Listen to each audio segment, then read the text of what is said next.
Hallelujah. परमेश्वर यीशु, हम आज के वचन को तेरे हाथ में देते हैं प्रभु। हम मांगते हैं कि तेरी उपस्थिति यहाँ पे जोरों से आने दे प्रभु। हर एक को छू ले, हर एक के जीवन को बदल प्रभु। हर एक को वचन में मजबूत बना प्रभु। हर एक को अनुग्रह दे वचन के अंदर जाने के लिए प्रभु। शैतान इस वचन को चुरा ना पाए प्रभु। ये वचन का बीज जो आज इनके अंदर जाने वाला है प्रभु, ये बीज उनके जीवन में 100 गुना फल लाए प्रभु। मैं मांगती हूँ प्रभु, ये वचन को सिर्फ सुनने वाले नहीं, वचन पर चलने वाले लोग बने प्रभु। परमेश्वर इन्हें मदद करे, इन्हें अनुग्रह दे वचन पर चलने के लिए प्रभु। मैं मांगती हूँ प्रभु कि परमेश्वर इस वचन के द्वारा वो अपने जीवन को ताके और देखे कि कहाँ मैं गलत जा रहा हूँ प्रभु, और अपने जीवन को बदले प्रभु वचन के अनुसार। मैं मांगती हूँ प्रभु कि शैतान इस वचन को चुरा ना पाए और इनके जीवन में 100 गुना फल लगे इस वचन के द्वारा। परमेश्वर तेरा वचन दोधारी तलवार है जो हमारे जीवन में ही नहीं जाता पर हमारे जीवन को बदलता है प्रभु। मैं मांगती हूँ प्रभु तेरा वचन हमारे जीवन को बदले और हमारे जीवन से तुझे महिमा मिले प्रभु। यीशु के नाम से मैं प्रार्थना करती हूँ, आमेन आमेन आमेन, हालेलुया। ओके, हमारा जो नेक्स्ट पॉइंट है, वो जो भी पॉइंट है, मैंने पॉइंट कितने हैं वो देखे नहीं है, ठीक है।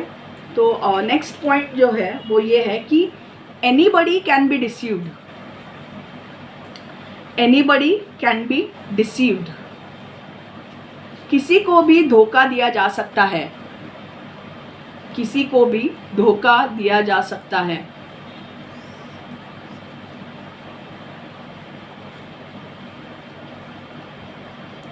कोणाचीही फसवणूक होऊ शकते। किसी को भी धोखा दिया जा सकता है। Anybody can be deceived.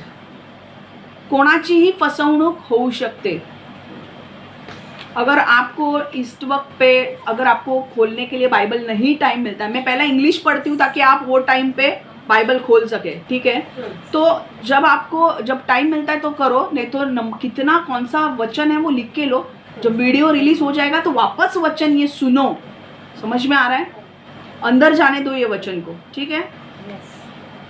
Anybody can be deceived. किसी को भी धोखा दिया जा सकता है। कोणाची फसवणूक होऊ शकते।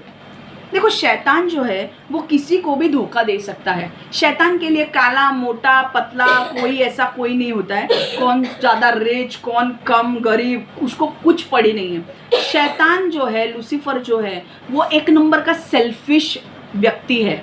उसने अपने जब वो स्वर्ग में था, उसे आराधना करने के लिए परमेश्वर ने चुना था, पर उसे बहुत अच्छा रूप दिया था परमेश्वर ने। वो रूप उसका अच्छा था, उसके वो बुद्धि दी थी परमेश्वर ने, और परमेश्वर ने उसे कहा था कि तू सारे लोगों को स्वर्ग में जितने लोग हैं उनको आराधना में, मेरी आराधना करने के लिए तू उनको लीड करेगा। मैं कैसे लीड करती हूँ वर्शिप में, वैसे वो लीड करता था। लोग दूसरे आराधकों को परमेश्वर के करीब आने के लिए वो लीड करता था, पर उसके अंदर घमंड आया और उसने कहा कि मुझे परमेश्वर का जो थ्रोन है, परमेश्वर का जो सिंहासन है, वो मुझे चाहिए। आराधना परमेश्वर को क्यों मिले? सब लोगों को मैं लीड करवा रहा हूँ, मुझे ही आराधना दो। और ये घमंड के वजह से परमेश्वर ने उसे लात मारकर पृथ्वी पर भेज दिया, और उसके वजह से उसके साथ 1/3 लोग, मतलब 1/3 स्वर्गदूत उसके साथ नीचे पृथ्वी पर उसके साथ बगावत करने के लिए उतरे, और परमेश्वर ने उनको भी लात मारकर पृथ्वी पर भेज दिया। तो लूसीफर अकेला नहीं है, उसके साथ 1/3 एंजल्स जो थे उनको भी लात मार के नीचे डाल दिया, ठीक है। अब उसका काम क्या है? लोगों को फंसाना और यीशु से उनको दूर रखना, ठीक है। यीशु और यीशु के मकसद से लोगों को दूर रखने का काम लूसीफर का है और उसके डीमंस का है। उसके जो एंजल्स नीचे आए ना, अब वो स्वर्गदूत नहीं है, अब वो डिमोनिक एंजल्स है। वो कौन है? दुष्ट स्वर्गदूत है। समझ में आ रहा है? क्योंकि जैसे वो नीचे आए उनके ऊपर से अभिषेक चला गया। अब उनका काम सिर्फ एक ही है, लोगों की बुराई करना, लोगों को परमेश्वर यीशु से दूर रखना और लोगों के जीवन में तबाही मचाना। समझ में आ रहा है? जो लोग यीशु के करीब आएंगे उनको उनका टारगेट है कि कोई भी व्यक्ति स्वर्ग नहीं जाना चाहिए। उसका टारगेट है हर एक व्यक्ति नरक जाना चाहिए। क्यों? क्योंकि वो चाहता है कि मैं नरक जा रहा हूँ ना, मेरा हमेशा के लिए फेट सील्ड हो गया है। परमेश्वर ने जब उसको नीचे फेंका तो शैतान को पनिशमेंट क्या मिली? पनिशमेंट ये मिली कि वो हमेशा के लिए नरक में जाएगा और उसके जो दुष्ट स्वर्गदूत है वो भी नरक जाएंगे। समझ में आ रहा है? तो आज जो वो घूम रहा है ना, वो इसलिए घूम रहा है, वो हर एक व्यक्ति को देख रहा है कौन क्या कर रहा है। जो उसके सामने झुकते हैं वो उनको ठीक रखता है, पर जो उसके सामने नहीं झुकते हैं वो उनकी लगाता है, उनके ऊपर हमला करता है। समझ में आ रहा है? और कई बार वो अपने लोगों को भी फंसाता है। तो आपको पता है जो लूसीफर के पीछे चलने वाले लोग हैं ना, उनको भी वो फंसाता है। समझ में आ रहा है? तो हम लोग तो बाजू में रहने दो, हम तो उसके नंबर 1 दुश्मन है, पर जो उसके अंडर रहने वाले जो लोग हैं ना, उनको भी, उनकी भी तबाही मचाता है वो। समझ में आ रहा है? ध्यान में रखो, ये वचन जो आ रहा है ना, बहुत बहुत इंपॉर्टेंट वचन है। समझ में आ रहा है? अब उसका काम क्या है लूसीफर का? आपको परमेश्वर से दूर रखना और परमेश्वर के मकसद से दूर रखना। और आपको, क्योंकि उसे पता है कि अगर आप यीशु से दूर हो जाओगे तो आप नरक जाने वाले हो, अगर यीशु को अपनाए नहीं तो आप नरक जाओगे। मैं पता नहीं, ये मेरे वचन में नहीं है, पर मैं किसके लिए बोल रही हूँ मुझे नहीं पता। ये मेरे वचन में लिखा ही नहीं है, पर ये मुझे पता नहीं परमेश्वर क्यों बोल रहा है ये बोलने के लिए। दूसरा चीज लूसीफर का ये है कि अगर आप यीशु में स्थिर रहते हो तो उसका मकसद ये है कि आपने अपना मकसद, जो यीशु ने आपको मकसद दिया है, वो पूरा नहीं होना चाहिए। पहला वो आपको दूर लेकर जाएगा यीशु से, आपके जीवन में बहुत तबाही मचा के। पर अगर इतना तबाही मचाने के बाद भी जब आप यीशु के साथ एक रहते हो तो उसका दूसरा मकसद ये है कि वो आपको, आपके मकसद को वो तोड़े। क्योंकि अगर आप जिंदा रहते हो और आप यीशु का मकसद पूरा करते हो तो आप बहुत लोगों के लिए आशीष बनने वाले हो। समझ में आ रहा है? मूसा, हारून बहुत सारे लोगों के लिए आशीष बनने वाले थे। उसे पता था लूसीफर को, शैतान मतलब लूसीफर, उसे पता था कि मूसा और हारून को जो मकसद दिया गया है लीडरशिप का और याजक बनने का, ये बहुत बड़ा मकसद है। और ये अगर वो पूरा करेंगे तो 20 लाख इजरायली लोग तो उनका अच्छा होगा। और उसे पता था कि यीशु बाद में उनके ही वंशावली से आने वाला है। तो वो इसीलिए यीशु आने के पहले ही उसे भविष्यवाणी पता थी कि यीशु आने वाला है, पर वो उसी टाइम पे, आने के पहले ही, मूसा के टाइम पे लोगों को खत्म करना चाहता था। और उसने किसका इस्तेमाल किया? कोरा, अबीराम और दातन का। कोरा, अबीराम और दातन ने मूसा और हारून के खिलाफ बगावत की। ये किसने बगावत रचाई? शैतान ने। क्यों? उनके मन के अंदर जलन डाल के, हाँ, शत्रु की भावना डाल के। कोरा को क्या प्रॉब्लम था? कोरा को ये प्रॉब्लम था कि मूसा क्यों लीडर है और हारून क्यों याजक है। समझ में आ रहा है? यहाँ से बगावत शुरू हुई, पर यहाँ की बगावत शुरू होके खत्म नहीं हुई। कोरा, अबीराम और दातन ने 250 लोगों को भी अपने साथ ले लिया। और आज हमें ये सुनना है कि हम कोरा, अबीराम, दातन के बारे में हमने सुना है, पर ये 250 लोग कौन थे, हमें ये जानना बहुत ज़रूरी है। ये जो 250 लोग थे, ये कोई मामूली लोग नहीं थे। ये मूसा ने एक समिति बनाई थी। देखो, मूसा को 20 लाख लोग के ऊपर मूसा था, ठीक है, पर 20 लाख लोगों को हैंडल कर सकता है क्या अकेला मूसा? उसके नीचे भी तो लोग चाहिए। तो मूसा ने एक समिति बनाई थी, एक काउंसिल बनाया था कि भाई इसमें 250 लोग ये लोग रहेंगे। और ये लोग, मेरा मानना है कि ये 250 लोग लेवी समाज के थे, क्योंकि लेवी समाज के लोग ही परमेश्वर के मंदिर के लिए और परमेश्वर के मकसद के लिए काम आते थे, लोगों को लीड करने के लिए। समझ में आ रहा है? इन 250 लोगों को कौन इंस्ट्रक्शंस देता था? मूसा। और ये इंस्ट्रक्शंस क्या करते थे? ये 250 लोग फिर 20 लाख लोगों के पास पहुंचकर उनको बताते थे। मेरा मानना ऐसा है कि ये जो 250 लोग थे, एक एक व्यक्ति के अंडर आई थिंक 40-40 हज़ार या 80-80 हज़ार व्यक्ति होंगे जिनको मूसा के इंस्ट्रक्शंस पास करने होंगे। एक वक्त पे अगर मैं आपको 5 लोगों को बता सकती हूँ, पर 1000 लोगों को मैं अकेले जाके बता सकती हूँ क्या? तो मेरे अंडर लोग चाहिए ना, लीडर चाहिए ना, जो मैं बोल रही हूँ वो लीडर करें। तो ये 250 लोग कौन थे? नेता थे, लीडर्स थे। इनका नाम काफ़ी बड़ा था, इनका ओहदा काफ़ी बड़ा था, परमेश्वर ने इनको भी अधिकार दिया था। समझ में आ रहा है? ये कोई मामूली लोग नहीं थे। अब हम वचन पढ़ेंगे, नंबर 16:2, गिनती की पुस्तक 16वां अध्याय 2 वचन। गणना 16:2, गिनती 16:2। Number 16:2, and rose up against Moses, and with them were 250 Israelite men, well-known community leaders who had been appointed members of the council. Numbers 16:2, and rose up against Moses. With them were 250 Israelite men, well-known community leaders. क्या बोला है? Well-known community leaders who had been appointed members of the council. गणना 16:2, या 4 माणसांनी इस्रायलमधून 250 माणसे एकत्र जमवली आणि ते मोशे विरुद्ध उठले. ते लोक निवडलेले नेते होते. हालेलुया. हे सर्व लोकांना माहित होते. कौन होते ते? नेते. हिंदी में आप पढ़ रहे हो और बाद में एक्सप्लेन करूंगी. इन 4 व्यक्तियों ने इजराइल के 250 व्यक्तियों को एक साथ इकट्ठा किया और ये मूसा के विरुद्ध आए. ये 250 इजरायली व्यक्ति लोगों में आदरणीय नेते थे. वे समिति के सदस्य चुने हुए थे. सी, ये 250 लोग कोई साधारण लोग नहीं थे, आम आदमी नहीं थे. 20 लाख लोगों में से ये 250 लोगों को मूसा ने चुना होगा. परमेश्वर ने चुने हुए लोग थे. ये समझ में आ रहा है? आपको लगता है मूसा अपने आप कुछ काम करेगा क्या?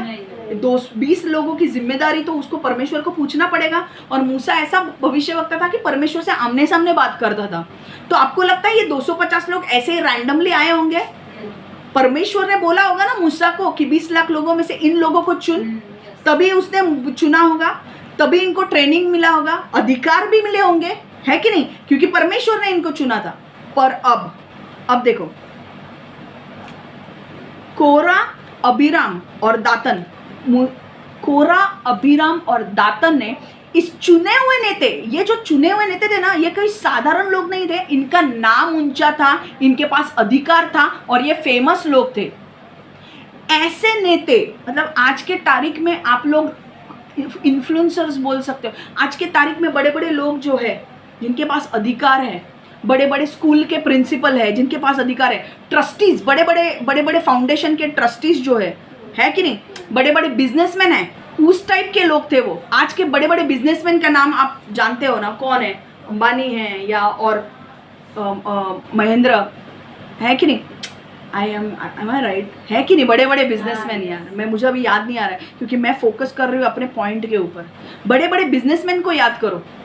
अभी टाटा है, अंबानी है और लोग हैं. दे वर रेप्यूटेड मैन, मतलब रिनाउंड लोग थे. वो लोग को लोग जानते थे और इनके हाथ में अधिकार दिया था कि भाई तुम्हारे अंडर इतने लोग रहेंगे, तुम इतने लोगों के लिए उनकी जिम्मेदारी तुम्हें उठानी है. अगर ये मूसा की बात मानेंगे, अब बगावत हो गई है. अब ये बगावत करने के वक्त ये कोरा, अबीराम, दातन के साथ गए हैं. ठीक है, तो क्या ये मूसा की बात अपने नीचे 80,000, एक व्यक्ति के नीचे मानो 80,000 लोग हैं, तो क्या ये मूसा की बात मानेंगे? क्योंकि ये कोरा, अबीराम, दातन के साथ गए हैं, तो नीचे वाले लोगों को भड़काएंगे कि नहीं? और हर एक व्यक्ति 80-80 हजार लोगों को भड़काएगा तो मूसा के सब विरुद्ध हो जाएंगे. तो परमेश्वर का मकसद पूरा होगा? कोई जाएगा कनान देश में? समझ में आ रहा है मैंने क्या बोला था?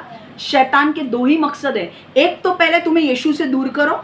दूसरी चीज, अगर तुम वो देखता है कि यीशु से दूर नहीं हो सकते तो तुम्हारे मकसद को फाड़ डालो, तुम्हारे मकसद को नष्ट कर दो.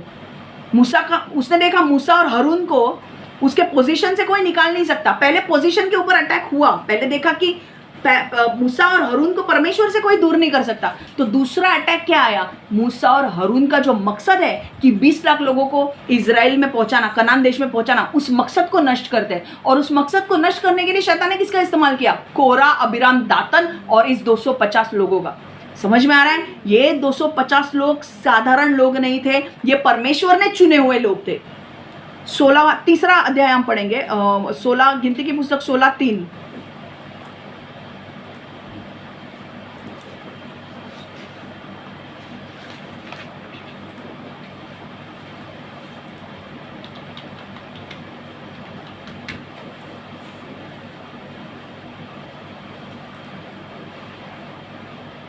अबीराम, कोरन और दातन जब इसके पास आए, मूसा के पास, जो 250 लोगों को अबीराम, कोरा और दातन ने क्या बोला पता है?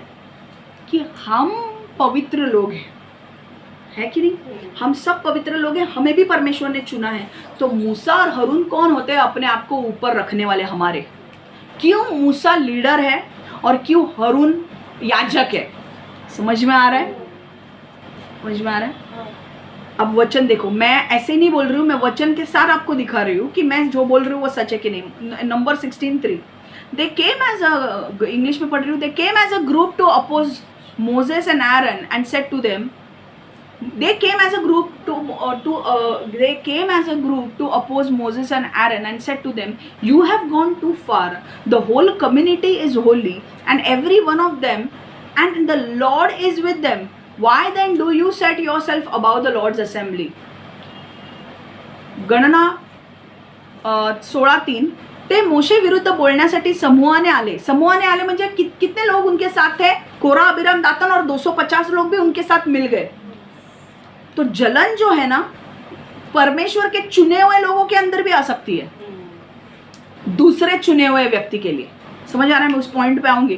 पहिला सोचो, दे मोशे विरुद्ध बोलण्यासाठी समूहाने आले, ते लोक मोशेला आणि अहरोनला म्हणाले, तुम्ही फारच अधिकार दाखवता, आत्ता पुरे झाले, इस्रायलचे इतर लोकही पवित्र आहेत, त्यांच्यात अजूनही परमेश्वर राहतो, तुम्ही परमेश्वराचे इतर लोकांपेक्षा स्वतःला अधिक महत्त्वाचे समजत आहात। समझ में आ रहा है? गिनती 16:3, वे एक समूह के रूप में मूसा और हारून के विरुद्ध बात करने आए। इन व्यक्तियों ने मूसा और हारून से कहा, हम उससे सहमत नहीं जो तुमने किया है, इजरायली समूह के सभी लोग पवित्र है, यहोवा उनके साथ है, तुम अपने अपने को सभी लोगों से ऊंचे स्थान पर क्यों रख रहे हो? तो ये कौन बोल रहा था? कोरा, अबीराम, दातन और 250 लोग बोल रहे थे। हालेलुया। अब पता है क्या हो सकता था? मैंने कहा ना, पूरा हम मूसा और हारून का मकसद नष्ट कर सकते थे वो लोग। अगर परमेश्वर ने यहाँ पर फैसला नहीं लगाया होता कोरा, अबीराम, दातन और 250 लोगों का, तो जो क्राउड है ना, जो लोग बढ़ जाते, थोड़े मूसा के साथ रहते, थोड़े इनके साथ जाते। इसीलिए परमेश्वर को फैसला लगाना था। समझ में आ गया? और इसीलिए क्योंकि परमेश्वर चाहता था कि अगर ये कोरा, अबीराम, दातन के साथ गए तो मेरा मकसद पूरा नहीं होगा। इसीलिए परमेश्वर को फैसला लगाना था। और जो लोगों ने कोरा, अबीराम, दातन और 250 लोगों को परमेश्वर ने न्याय लाया, और कोरा, अबीराम, दातन को धरती फट गई और ऐसे के ऐसे नीचे लेकर गए और धरती बंद हो गई। समझ में आ रहा है? सिर्फ परमेश्वर के चुने हुए व्यक्ति के साथ कभी भी बगावत मत करो, परमेश्वर नहीं सहेगा। ये परमेश्वर का मकसद है पृथ्वी पर, और परमेश्वर के मकसद को पूरा होने के लिए जो लोग उसके दासों की मदद करते हैं उनको परमेश्वर आशीष देगा, पर जो लोग उसके दासों के विरुद्ध जाते हैं परमेश्वर उनको नष्ट और बर्बाद करके छोड़ेगा। धरती, ऐसा कभी जिंदगी में नहीं हुआ कि धरती फटी और ये जिंदा गाड़े गए अंदर। और सिर्फ ये नहीं, उनका पूरा का पूरा टेंट, मतलब ये तंबू लगा था ना जिसमें वो रह रहे थे, पूरा तंबू नीचे गया, उनके खाने पीने की चीजें, जो बर्तन सब उनके साथ नीचे गए। ऐसा जिंदगी में कभी नहीं हुआ है। और इसीलिए परमेश्वर ने कहा था बाकी के इजरायली लोगों को कि इनके तंबू को हाथ भी मत लगाओ, कि ये श्रापित है, अगर इनके इसमें हाथ लगाएगा तो तुम भी श्रापित हो जाओगे। समझ में आ रहा है? अब यहाँ पे क्या लिखा है देखो, ये लोगों को परमेश्वर ने क्या, इन लोग मूसा, अबीराम, दातन आए और 250 लोगों को बैडली इन्फ्लुएंस किया, गलत प्रभाव डाला। आपके जीवन में कई लोग ऐसे आएंगे जो आपके ऊपर गलत प्रभाव डालेंगे, बचे रहो ऐसे लोगों से। अगर आपके जीवन में ऐसे लोग आते हैं और आपके ऊपर गलत प्रभाव डालते हैं, पहले चेक करो बाइबल में कि यार ये जो बोल रहा है ये बाइबल के अनुसार है या नहीं है। अगर नहीं है तो दूर रहो ऐसे लोगों से, क्योंकि वे लोग आएंगे आपका जीवन, वे खुद तो गलत राह पे चल रहे हैं पर आपको भी बर्बाद करके छोड़ेंगे। इसीलिए इजरायली लोगों को परमेश्वर ने क्या बोला, परमेश्वर इतना भड़क गया था कि वो चाहता था कि सारे इजरायली लोगों को मार डालो, पर परमेश्वर ने बोला, मूसा ने बोला, भाई सारे लोगों को मत मार, जिन्होंने किया है उसको मार। तो परमेश्वर ने बोला कि बाकी के इजरायली लोगों को बोल इनके तंबू से दूर रहने के लिए, क्योंकि अगर तुम उनके तंबू के भी करीब रहोगे ना और उनके चीजों को छुओगे ना, वो श्राप तुम्हारे ऊपर आएंगे और तुम भी उनके साथ नीचे जाओगे। इसलिए इजरायली लोग भागने लगे। समझ में आ रहा है? गलत लोग तुम्हारे ऊपर जो प्रभाव डालते हैं, और तुम अगर सपोजिंग तुम्हारे जीवन में गलत दोस्त आते हैं और गलत दोस्त तुम्हें बोलते हैं, अरे चलना इसको मारना है, तू चलना, और तुम उसकी बात सुन के जाते हो। वो जिसको मार रहे हैं वो बंदा हॉस्पिटल में है या कहीं मार के कहीं गया, पता नहीं वो मर गया या जिंदा है, पर जो लोगों ने उसे मारा उनके ऊपर न्याय आएगा। पर तुम जो उनके बीच में भी नहीं जाते थे, उन्होंने तुझे बुलाया और तू घसीट के चला गया, तो उन्होंने क्या किया, वो लड़के के ऊपर गलत प्रभाव डाला। एक बंदा जो इस गैंग में शामिल नहीं था, उस गैंग में उस बंदे को बोला अरे तू भी चल इसको मारने के लिए, जबकि ये बंदा उसके साथ फाइट करने, वो जानता भी नहीं है उस व्यक्ति को, और ये मारने के लिए जा रहा है। इसका मतलब क्या हुआ? अभी बीच में ये मालाड में जो चीज़ हुई पता है ना आपको, एक आदमी मर गया। एक रिक्शा वाले ने फोन करके गैंग को बुलाया, 15 लोग आए उस व्यक्ति को मारने के लिए। 15 लोगों का कुछ संबंध था उस व्यक्ति को मारने के लिए? कुछ संबंध नहीं। ये भाई ने गैंग बोला इधर इसको मारना है, ये लोग आ गए भाग के, बेवकूफ लोग, ये आ गए भाग के। एंड क्या हुआ? वो आदमी मर गया। श्राप अब वो आदमी मरने के बाद वो परमेश्वर को बोलेगा न्याय कर गए। अब जब परमेश्वर श्राप देगा तो वो रिक्शा वाले को भी मिलेंगे और वो बाकी लोगों को भी मिलेंगे। वो परमेश्वर किसी को छोड़ने वाला नहीं है। तो ये मैं क्या बोल रही हूँ, गलत लोग तुम्हारे ऊपर प्रभाव डाल सकते हैं जो तुम्हारी जिंदगी बर्बाद हो सकती है गलत प्रभाव से। कोरा अभिराम दातन ने गलत प्रभाव उन 250 लोगों के ऊपर डाला कि तुम भी बगावत करो। तुम भी बगावत किसके लिए करो? याजक के पोस्ट के लिए करो। कौन सी पोस्ट? लीडरशिप की पोस्ट नहीं। 250 लोग, वो लीडर तो वो थे ही, उसके लिए नहीं, याजक बनने के लिए पोस्ट। कोरा को ये प्रॉब्लम था कि हारून क्यों याजक बनाए? मैं भी तो लेवी हूँ, मैं भी याजक बन सकता हूँ, बट कोरा का काम क्या था? सामान उठाने का। और उसने ना मिस्र देश में याजक लोगों को कितना प्रॉपर्टी मिलता था, कितना पैसा मिलता था, वो उसने देखा था। तो इसीलिए उससे क्या लगा कि मूसा भी तो याजक बना रहा है ना, हारून को परमेश्वर ने याजक बनाया, मूसा ने नहीं। तो उसे लगा कि मैं भी अगर याजक बनूंगा, कोरा को लगा, तो मेरे पास भी पैसा आएगा, मेरे पास भी नाम आएगा, मेरे पास भी सब अच्छा मिलेगा मुझे। कोरा को ये चाहिए था, और कोरा को वो सामान उठाने का काम नहीं करना था क्योंकि वो डेंजर था, कहीं हाथ बीत लग गया तो मर जाएगा।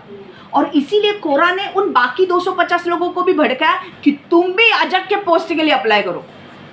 समझ में आ रहा है? क्योंकि लीडर्स तो वो वैसे ही थे, पर उन 250 लोग जो, अगर आप सोचो, अगर आप हमारे देश में अगर रिनाउंड लोग, बड़े बड़े लोग जो बड़े बड़े ओहदे पे है, शैतान ने अगर उनको अपने अंडर रखा, तो क्या वो गलत काम नहीं करेंगे सबके सब?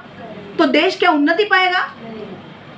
वो देश तभी उन्नति पाएगा जब परमेश्वर के अनुसार वो देश चलता है। शैतान की ओर से चलेगा तो नहीं उन्नति पाएगा। तुमको क्या पता? अरे एक इंडस्ट्री को चलाने के लिए, बिजनेसमैन चलाने के लिए कितने झूठ बोलते, कितना इनकम टैक्स में झोल करते पता है? उनके कॉन्टैक्ट्स होते हैं, एक भी इनकम टैक्स भरते हैं क्या वो लोग? पूछ, कितने बिजनेसमैन वो लोग बड़े ओहदे पे। एक्चुअली बाइबल के अनुसार गवर्नमेंट परमेश्वर ने बनाई है, गवर्नमेंट को पैसा जाना चाहिए, पर हमारे गवर्नमेंट भी करप्शन में डूबी हुई है। वो लोग करप्ट, पैसा आता है वो लोग खाते हैं, और ये बिजनेसमैन बोलते हैं हमको पता है ये करप्ट है तो हम इनको क्यों दें, हम हमारा ही कुछ लूप होल्स निकाल के हमारे पास पैसा रखेंगे। तुमको लगता है ऐसा देश चलेगा?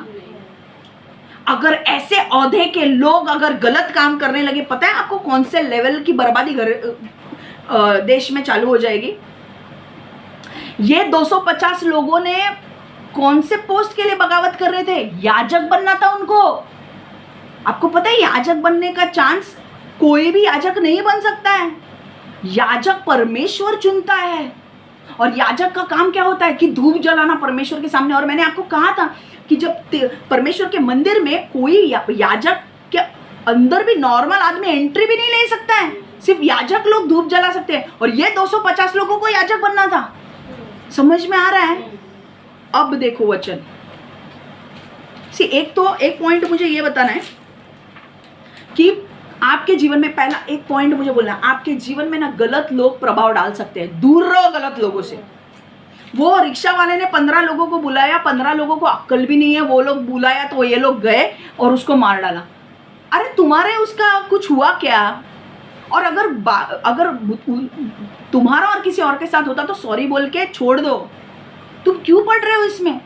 अक्ल चलाओ ना। एक बुरा इन्फ्लुएंस आपकी जिंदगी बर्बाद कर सकता है। आज पता है आज क्या हुआ है?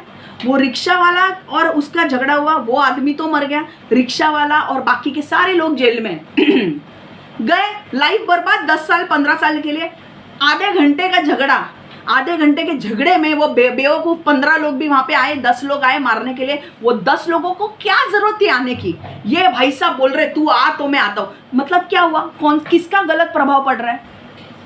गलत प्रभाव किसका पड़ रहा है? रिक्शा वाले का उन 10 लोगों के ऊपर पड़ रहा है। किसकी लाइफ बर्बाद हुई? रिक्शा वाले की तो हुई, क्योंकि रिक्शा वाला उसमें था।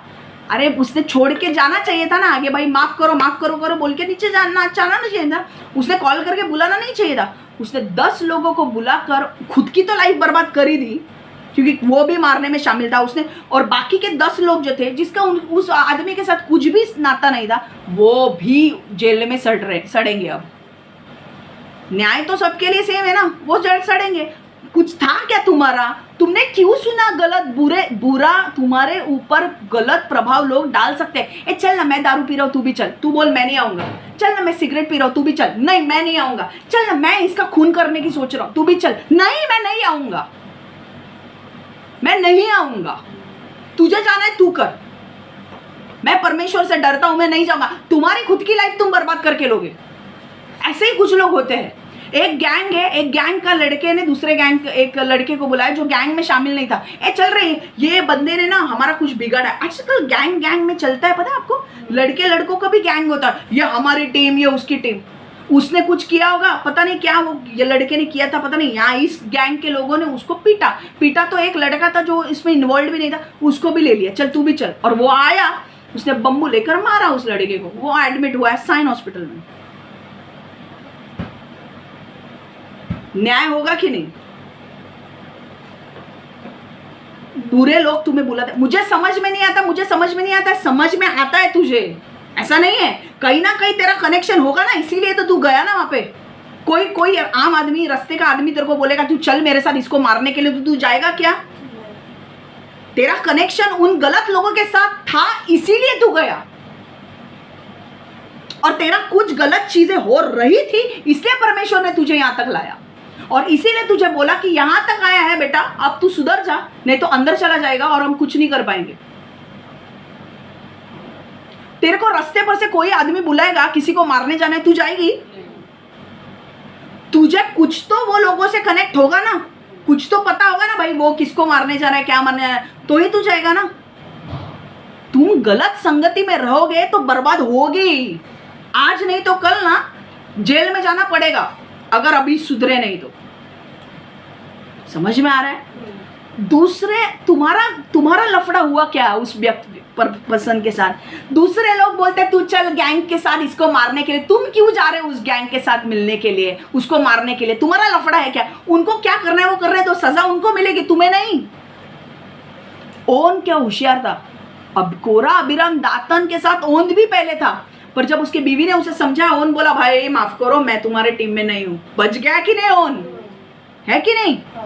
होशियार बनो, अपने ऊपर गलत इन्फ्लुएंस डालने मत दो लोगों को।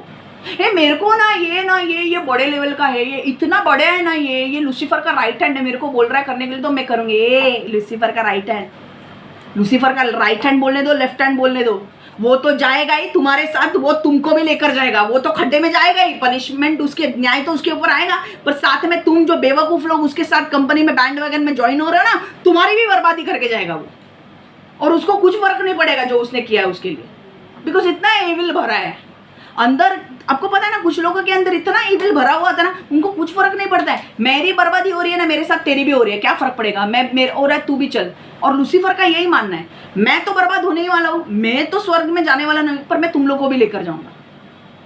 कुछ लोग ना अपने आप को बहुत ओवर स्मार्ट समझते हैं, भाई ये जो है ना इसकी बहुत पहचान है, ये राइट हैंड है, ये लेफ्ट हैंड है, ये मेरे को बोल रहा है ना तो मैं हम करेंगे। ए भाई ये तेरा राइट हैंड भी और तेरा लेफ्ट हैंड भी साला नरक में डालेगा परमेश्वर, तू भी जाएगा उसके साथ नरक में, अगर तू उसकी बात सुन के करेगा तो। अब तुम्हारी लाइफ स्क्रू हो रही है, तुम्हें पता भी नहीं है कि कौन से हद तक लाइफ स्क्रू होगी तुम्हारी, because you have done things which are absolutely wrong, or this will happen because of that right hand, because you have listened to that right hand. बेवकूफ भरी चीजें मत करो, गलत लोगों के साथ अपने रिश्ते मत रखो, गलत गैंग के साथ अपने रिश्ते मत रखो। अपने सिर्फ 2-4 फ्रेंड्स भी रखे ना जो अच्छे हैं, उनके साथ दोस्ती रखो, फालतू लोगों के साथ दोस्ती मत रखो, वो बर्बाद होंगे, तुम्हें भी बर्बाद करेंगे। कोरा अबीराम दातन बर्बाद हुए, उन्हें 250 लोग भी मारे गए, स्वर्ग से आग उतरी, 250 लोग मारे गए। अब वो कैसे मारे गए मैं बता दूं, चलो अभी आगे चलते हैं। अब प्रॉब्लम क्या हो रहा था देखो, सुनो, कोरा का प्रॉब्लम क्या था, वो लेवी था, उसका प्रॉब्लम क्या था, मुझे याजक बनना है। तो वो उसकी कंपटीशन किसके साथ थी, मूसा के साथ भी, हारून के साथ भी। मुझे लीडर भी चाहिए और मुझे याजक भी बनना है। रूबेन के गोत्र से कौन था, अबीराम और दातन। उनका फाइटिंग किसके लिए था, मूसा के साथ लीडर बनने का।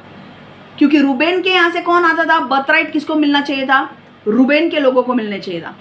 पहलोटा होने का अधिकार उनको मिलना चाहिए था, बट वो मिला नहीं। तो इसलिए वो भी जलन कहीं ना कहीं बाहर आ रही थी और वो मूसा को बोल रहे थे, तू क्यों लीडर बना, तूने यहाँ पे लाया है, हम लोग इधर खुशी नहीं है, इधर कभी पानी मिलता है तो कभी खाने को नहीं मिलता है, खाने को मिलता है तो कभी पानी नहीं मिलता है, ये किधर लाया हमें। अरे भाई, तुझे एक दूसरे देश में जाने के लिए हवाई जहाज नहीं है ना, हवाई जहाज में बिठा के नहीं लेके जा रहा हूँ, चल के लेकर जा रहा हूँ। तो कई बार मिलेगा, कई बार नहीं मिलेगा। और जिस रास्ते से, और परमेश्वर ने पता है उनको दूर वाले रास्ते से लेकर गया कनान देश में। क्यों, क्योंकि जो शॉर्टकट था ना, शॉर्टकट वाले रास्ते पर परमेश्वर को पता था कि बहुत सारे दुश्मन हैं।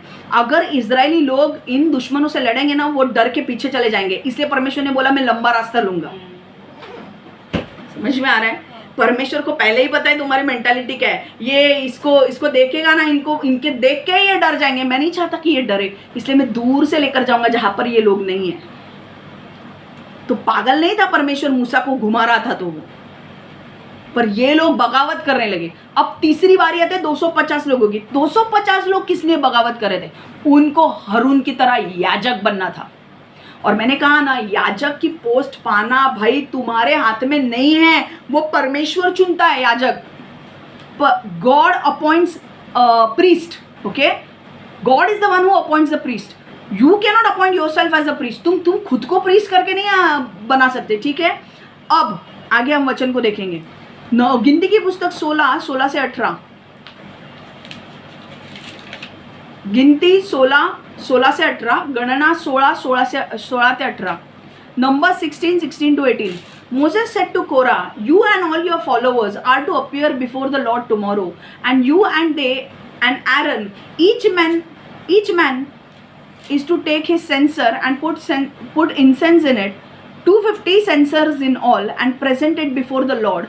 You and Aaron are to present censers also. So each of them took his censer, put burning coals and incense in it, and stood with Moses and Aaron at the entrance of the tent of the meeting. नंतर मोशे कोराला म्हणाला, उद्या तू आणि तुझे अनुयायी परमेश्वरापुढे उभे राहतील. तिथे तू अहरोन आणि तुझे अनुयायी असतील. तुम्ही प्रत्येकाने एक भांडे आणावे, त्यात धूप टाकावा आणि ते परमेश्वराला द्यावे. नेत्यांसाठी 250 भांडी असतील आणि एक भांडे तुझ्यासाठी व अहरोनासाठी असेल. म्हणून प्रत्येकाने भांडे आणले आणि त्यात धूप जाळला. नंतर ते दर्शन मंडपाच्या दारात उभे राहिले. मोशे आणि अहरोन सुद्धा तिथे उभे राहिले. समझ में आ रहा है, मैं हिंदी में पढ़ रही हूँ. तब मूसा ने कोरा से कहा, तुम और तुम्हारे अनुयायियों को कल यहोवा के सामने खड़ा होना चाहिए. हारून तुम्हारे साथ यहोवा के सामने खड़ा हो गया. तुम में से हर एक को एक अग्निपात्र लेना चाहिए और उसमें धूप रखनी चाहिए. ये 250 अग्निपात्र प्रमुखों के लिए होंगे. हर एक अग्निपात्र को यहोवा के सामने ले जाओ. तुम्हें और हारून को अपने अग्निपात्रों को यहोवा के सामने ले जाना चाहिए. इसलिए हर व्यक्ति ने एक अग्निपात्र लिया और उसमें जलती हुई धूप रखी. तब वे मिलाप वाले तंबू के द्वार पर खड़े हुए और मूसा और हारून भी वहां खड़े हुए. हालेलुया. समझ में आ रहा है. तो प्रॉब्लम क्या हुआ वहां पे, अभी क्या हुआ, मूसा को समझ में आ गया कि भाई कोरा अबीराम दातन तो लड़ाई झगड़े कर रहे हैं, पर मेरे चुने हुए लोग, मतलब ये एक चीज मुझे आपको बतानी है, ये लोग जो 250 लोग थे वो किसने चुने थे, शैतान ने चुने थे, परमेश्वर ने चुने थे. मतलब परमेश्वर के चुने हुए लोग थे. फिर परमेश्वर के चुने हुए लोगों में भी जलन आ सकती है. परमेश्वर के चुने हुए लोगों में भी शत्रुत्व की भावना आ सकती है. और वो किसको शत्रु मानने लगे, दूसरे चुने हुए के विरुद्ध, मतलब मूसा के विरुद्ध. परमेश्वर ने मूसा और हारून को चुना था, ये 250 लोग भी परमेश्वर ने चुना था. तो ऐसा हो सकता है कि जो चोजन वंस है, जो चुने हुए लोगों के अंदर भी शैतान जलन डाल सकता है, शत्रु की भावना डाल सकता है. ये 250 लोग मूसा और हारून से जलने लगे कि हारून को याजक क्यों बनाया करके.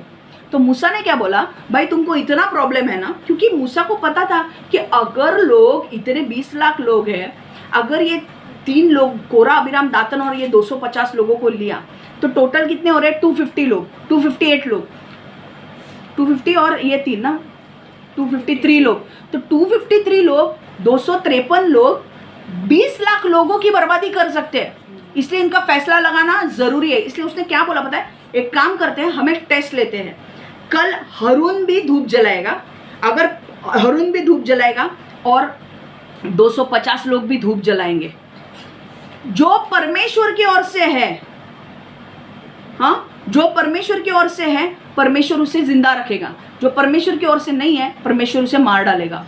अब हम देखेंगे 250 लोग कैसे मारे गए।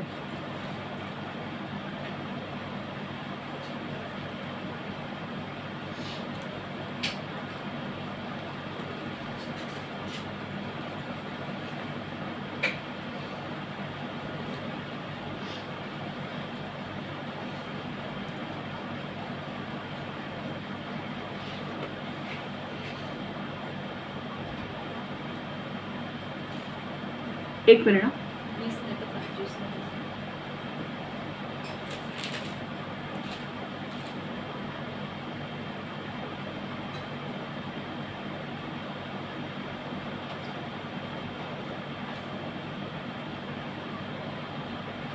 मुझे डायरेक्टली वही पॉइंट पे जाना है, वेर 25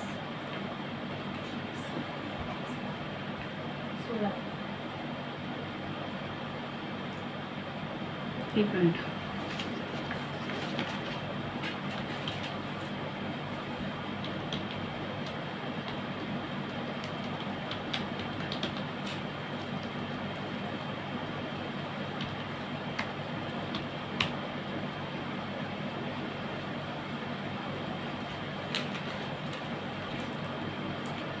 ते 250 लोक जी मेली बाय फायर।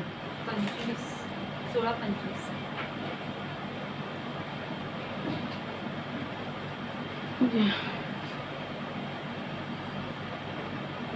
नाही ग, 16-25 नाही आहे, 31 16 31 31 ना। 31 ते 33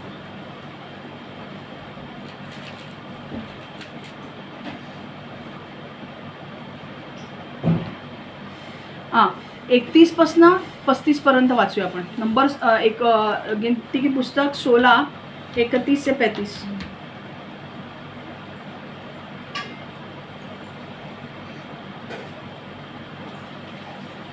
सी अब क्या हुआ देखो, जो लोग, मैं एक क्या बोल रही हूँ सुनो, बड़े बड़े जो लोग हैं ना, बड़े बड़े ओहदे के लोग, उनको भी शैतान फंसा सकता है। ये लोग इलेक्ट लोग थे, ये लोग चुने हुए लोग थे, परमेश्वर ने चुना था इनको, उनको भी शैतान फंसा सकता है।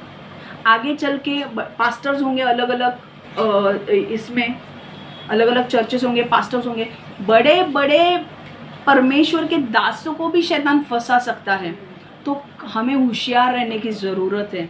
अगर शैतान ने फंसा है तो हम जो इतने लोगों को लीड कर रहे हैं, हम सारे लोगों को बर्बाद कर सकते हैं हमारे गलत डिसीजन से। समझ में आ रहा है? अब देखो,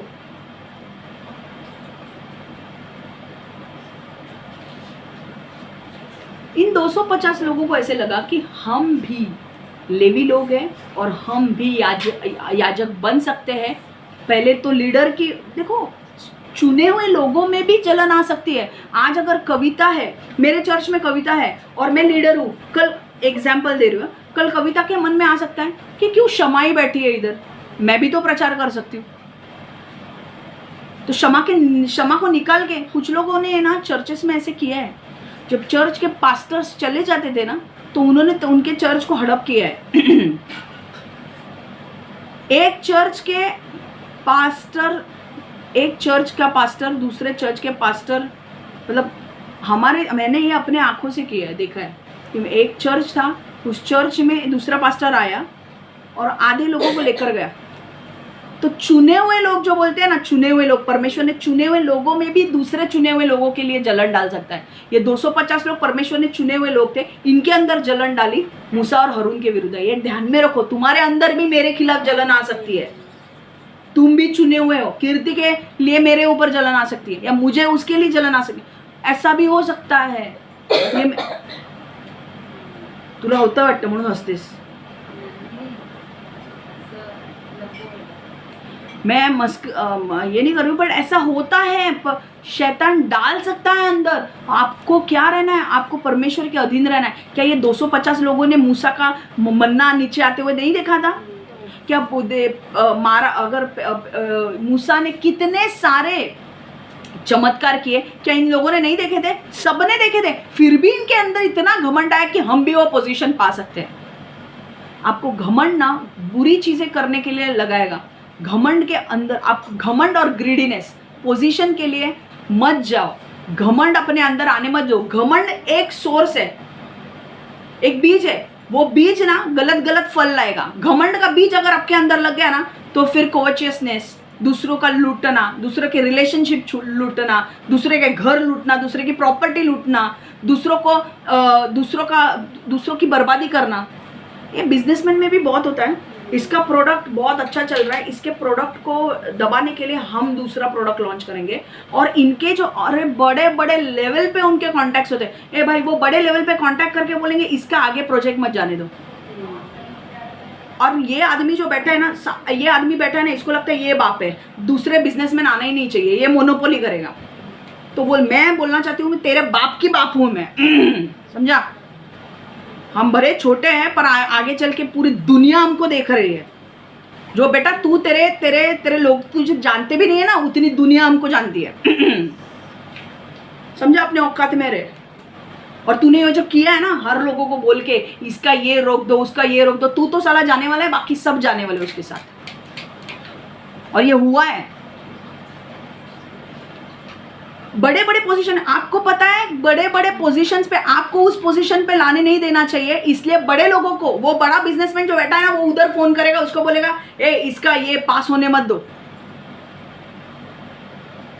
इनकम टैक्स 12 ABN 80G इसका पास नहीं होना चाहिए, क्योंकि इसका ये 12 AB 80G हो गया ना, तो भाई ये तो इतने अच्छे काम करने वाले ना, हमको पता है। अरे भाई तू क्या, तेरा बाप भी मेरे को देगा 12 AB 80G, और हम लेके रहेंगे 12 AB 80G, और हम परमेश्वर की महिमा दिखाएंगे। और मैंने जो बोला है ना वो पूरा होगा। इनकम टैक्स डिपार्टमेंट के उन लोग जो मेरे 12 AB 80G को रिलीज नहीं कर रहे हैं, उनके जीवन में वो पूरा होगा। You are first born, remember that thing.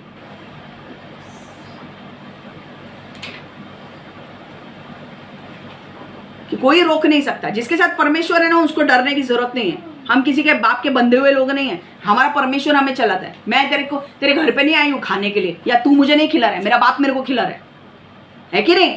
किसी से डरने की जरूरत नहीं है। कोई भी बड़ा आदमी होने दो, तुम्हें वो बड़ा आदमी के पास यीशु नहीं है, तुम्हारे पास यीशु है, और यीशु है तो सब कुछ है। वो जो बड़े आदमी के पास लूसीफर है, वो उनसे लूसीफर यीशु के पास भीख मांगने आता है। आपको पता है? योब की पुस्तक पढ़ो। योब की पुस्तक में लिखा है कि शैतान स्वर्ग आया और उसने योब के लिए परमिशन निकाली। तो लूसीफर भीख मांग के परमिशन निकालता है तुम्हें मारने के लिए। वो ऐसा मार नहीं सकता तुम्हें, उसको परमिशन मिलनी चाहिए ऊपर से। वो बड़े आदमी लोगों के साथ जो तुम्हारे ऊपर है ना, वो अगर तुम्हें रोकने की कोशिश करते हैं ना, तो उनके साथ लूसीफर है और वो भिखारी है। वो भीख मांगने के अलावा कुछ नहीं करता है। हमारे ऊपर यीशु है, हमें किसी के बाप से डरने की जरूरत नहीं है। समझा? थोड़े दिन भले ही हमारे दुख के होंगे, पर आगे चांदी चांदी सोना सोना है। और परमेश्वर की महिमा है। हालेलुया।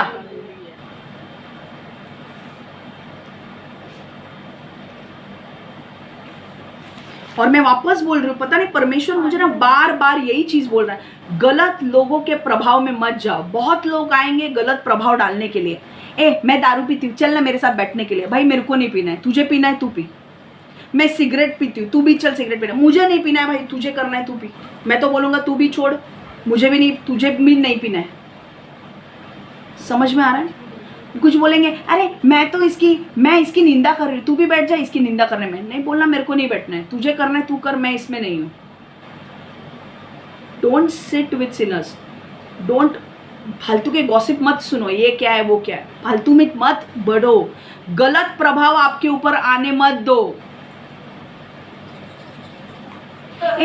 ये स्कीम चल रही है, स्कीम में ना तू 10,000 डालेगी ना तो तेरे को ना एक मिक्सर मिलेगा, तो पहले तुम 10,000 डालो, वो डालेगी 10,000, उसको 10 साल से मिक्सर ही नहीं आया और तू भी उसके साथ गई क्योंकि मेरे को मिक्सर मिलेगा, मैं भी 10,000, वो 10,000 डाल के 20 साल हो गए, तुमको मिक्सर ही नहीं आया, तुम्हारे 10,000 गए। ये कौन करता है? गलत प्रभाव। और तुम्ही आपण मोठे एक्झाम्पल, मी ना एक घर घेणार आहे, कुठे? नायगावला, तुम्ही पण घ्या, हो मी पण येते ना, आपण पास्टरलाच मज्जा करू, पास्टरला सरप्राईज देऊ एक घर घेऊन, आणि नंतर पास्टरला सांगा मी घर घेतला पण त्या म्हात्रेने मला पैसेच नाही दिले, म्हात्रे देणार पैसे, म्हात्रेचा बाप पण देईल पैसे, आता थांबा तर थोडे दिवस, म्हात्रे काय, म्हात्रेचा बाप पण पैसे देईल, कोण नाही देणार बघूया आपण। पण ह्याच्या पुढे काय होतंय? गलत प्रभाव, गलत दोस्त आपकी बर्बादी करेंगे। गलत लोगों ने बोला मैंने इसमें पैसे डाले, वो औरत के भी पैसे रुक गए आणि ह्यांनी पैसे टाकले, ह्यांचे पण पैसे थांबलेत, मिळाले, मग पास्टर आहेच लढायला, पास्टर को दूसरे कुछ काम नहीं है। इसलिए मैं बोल रही हूँ गलत प्रभाव, ये वर्ड मेरे को बार बार बार बार परमेश्वर दे रहा है, गलत प्रभाव। Don't let bad people influence you, don't let bad people influence you. गलत प्रभाव अपने ऊपर डालने मत दो लोगों को, सीधा बोलो भाई मेरे को इसमें आना नहीं है, तुम्हें करना है तुम करो, मुझे इसमें इन्वॉल्व मत करो। समझ में आ रहा है?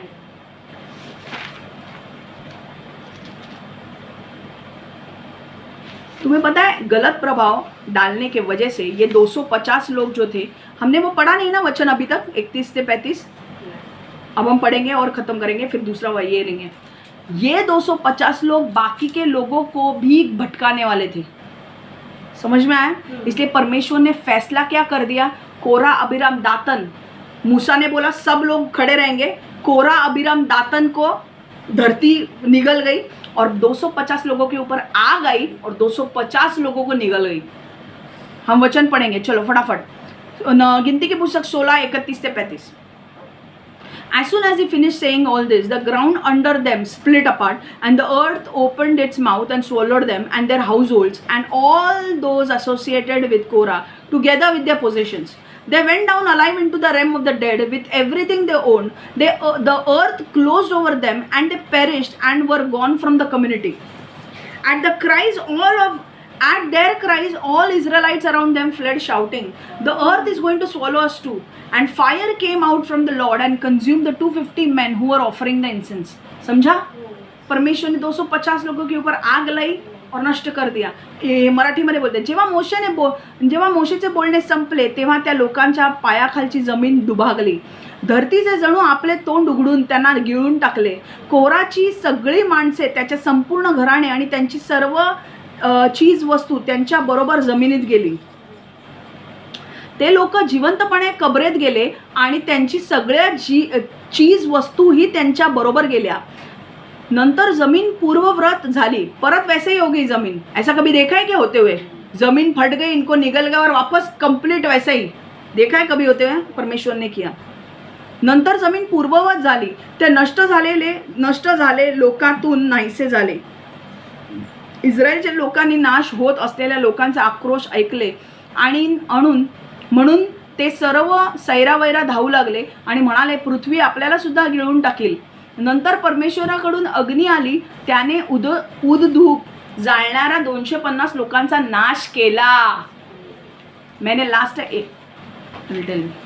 जब मूसा ने इन बातों का कहना समाप्त किया, व्यक्तियों के पैरों के नीचे पृथ्वी फटी। यह ऐसे था मानो पृथ्वी ने अपना मुंह खोला हो और इन्हें खा गई, और उनके सारे परिवार और कोरा के सभी व्यक्ति तथा उनके सभी चीज़ें पृथ्वी में चली गई। वे जीवित ही कब्र में चले गए, इनकी हर एक चीज़ उनके साथ गई। तब पृथ्वी उनके ऊपर से बंद हो गई, वे नष्ट हो गए और वे उस डेरे से लुप्त हो गए। इज़राइल के लोगों ने नष्ट किए गए जाते हुए लोगों का रोना चिल्लाना सुना, इसलिए वे चारों ओर दौड़ पड़े और कहने लगे, पृथ्वी हम लोगों को भी निगल जाएगी।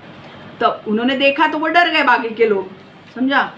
तब यहोवा ने आग यहोवा से आग आई और उसने 250 पुरुषों को जो सुगंधित भेंट कर रहे थे नष्ट कर दिया। समझ में आ रहा है? सी परमेश्वर ने जिसको चुना है ना, वो परमेश्वर उसी को लीडर रखेगा। कोई भी व्यक्ति परमेश्वर के चुने हुए लोगों के साथ अगर लड़ने जाता है ना, परमेश्वर उनको नष्ट कर देगा। परमेश्वर नहीं करने देगा, क्योंकि परमेश्वर ने जिसको चुना है, परमेश्वर की जिम्मेदारी है उसे उस पोस्ट पे रखे। क्यों? क्योंकि परमेश्वर ने कुछ चीजें उसके अंदर डाली है, सिखाई है, उसने सीखा है। आपको पता है जब मूसा को जब बुलाया था ना फिरौन राजा से बात करने के लिए, 40 साल तक वो भेड़ बकरी चलाता था अपने फादर इन लॉ के घर पे।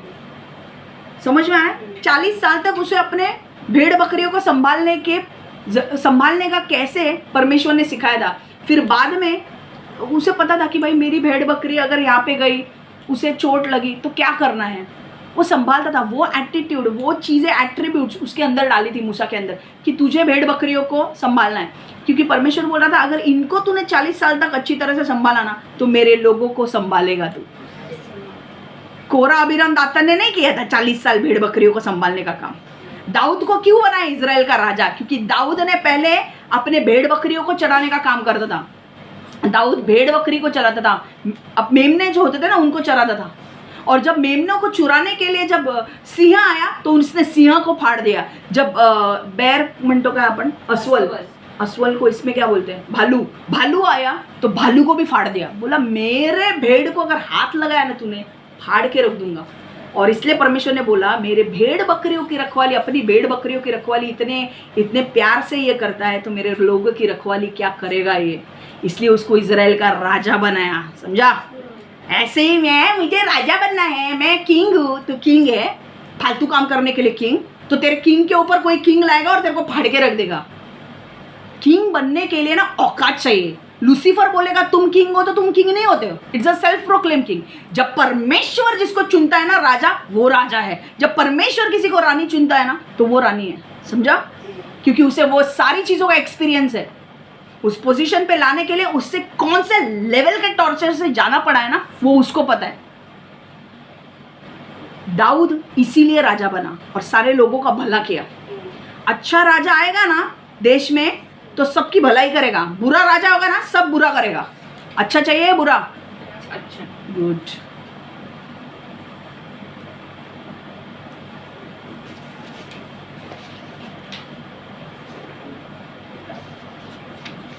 एक चीज मुझे बोलना है, कोई भी धोखा खा सकता है, चाहे वो परमेश्वर के लोग क्यों ना हो या शैतान के लोग क्यों ना हो। शैतान कोई जात पात देख के लड़ता नहीं है। शैतान, ये लूसीफर किसी के बाप का नहीं है। समझ में आ रहा है? उसको कोई फर्क नहीं पड़ता ये मेरा है। कल जो उसका राइट हैंड है वो राइट हैंड को भी धोएगा, क्योंकि मैं परमिशन दूंगी उसको धो। क्यों? क्योंकि परमेश्वर का व्यक्ति जब आके न्याय देता है ना, तो लूसीफर वापस उसी के ऊपर जाके अटैक करता है। समझ में आ रहा है आपको? जब जादू टोने कुछ जादू टोने जब लोग आपके ऊपर करते हैं और आज आप ऐसे बोलते हो ना कि तेरा जादू टोना तेरे ऊपर ही जाने दो, वो एक्चुअल जादू टोने उनके ऊपर जाते हैं। तब कौन उनके साथ लड़ता है? लूसीफर के जो डीमंस है वही उनके साथ लड़ते हैं। समझ में आ रहा है? जिनको वो राजा समझता है ना, उसी के डीमंस उसके साथ लड़ते हैं। और सगा किसी का नहीं है भाई। उसका सुनने का मत करो। वो तो खुद जा रहा है, तुम्हें भी लेकर जाएगा नीचे।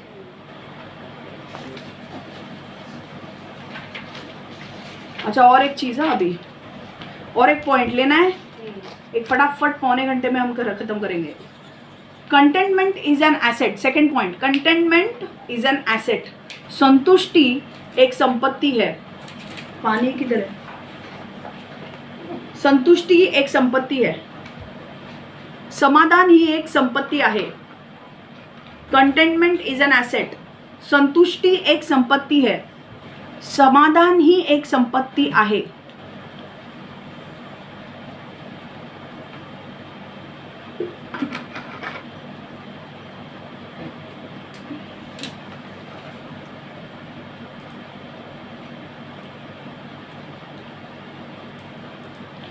ओके, अब आप बोलोगे कि समाधान मतलब कंटेंटमेंट मतलब क्या? Contentment is a quality, it a state of happiness and satisfaction. Contentment English का, और मैं इंग्लिश में बता रही हूँ। What is contentment? Contentment is a state of happiness and satisfaction. Okay, contentment का मराठी में, हिंदी में क्या है? संतुष्टि। मराठी में क्या है? समाधान। इसका मतलब क्या है? समाधान मतलब जो भी आप करते हो उसमें आपको खुशी मिलती है और आपको संतुष्टी मिलती है, समाधान मिळतं. समाधान म्हणजे काय? उसमें खुशी मिलती है और तृप्तता वाटते ते करून. समझ में आ रहा है?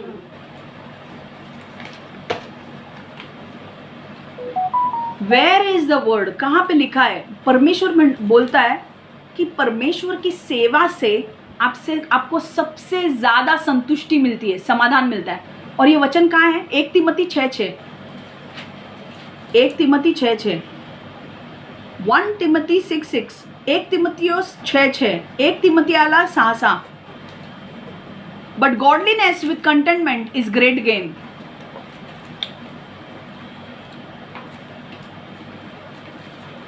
संतुष्टि मैंने क्या बोला? खुशी और संतुष्टि की स्थिति. संतुष्टि मतलब तृप्त होना. कोई चीज करके हम खुश होते हैं कि नहीं? खुश होते हैं और हमें वो सैटिस्फैक्शन देता है, मतलब तृप्त करता है, उसे बोलते हैं संतुष्टि. समाधान मतलब आनंद आणि समाधान. हमको समाधान कब मिलता है? तृप्तता कधी मिळते? जेव्हा आपण असं काही काम करतो जे आपल्याला आवडतं. अभी एक क्रिकेटर है, मान लो, जब क्रिकेटर क्रिकेट खेलता है तो क्रिकेट खेलने के बाद उसे खुशी मिलती है और समाधान मिलता है कि तृप्त होता है वो, है कि नहीं? खुश होकर घर पे जाता है और समाधान मिलता है उसको, खेल के तृप्त होता है वो, उसे बोलते हैं सैटिस्फैक्शन, कंटेनमेंट, समाधान, संतुष्टि. ओके.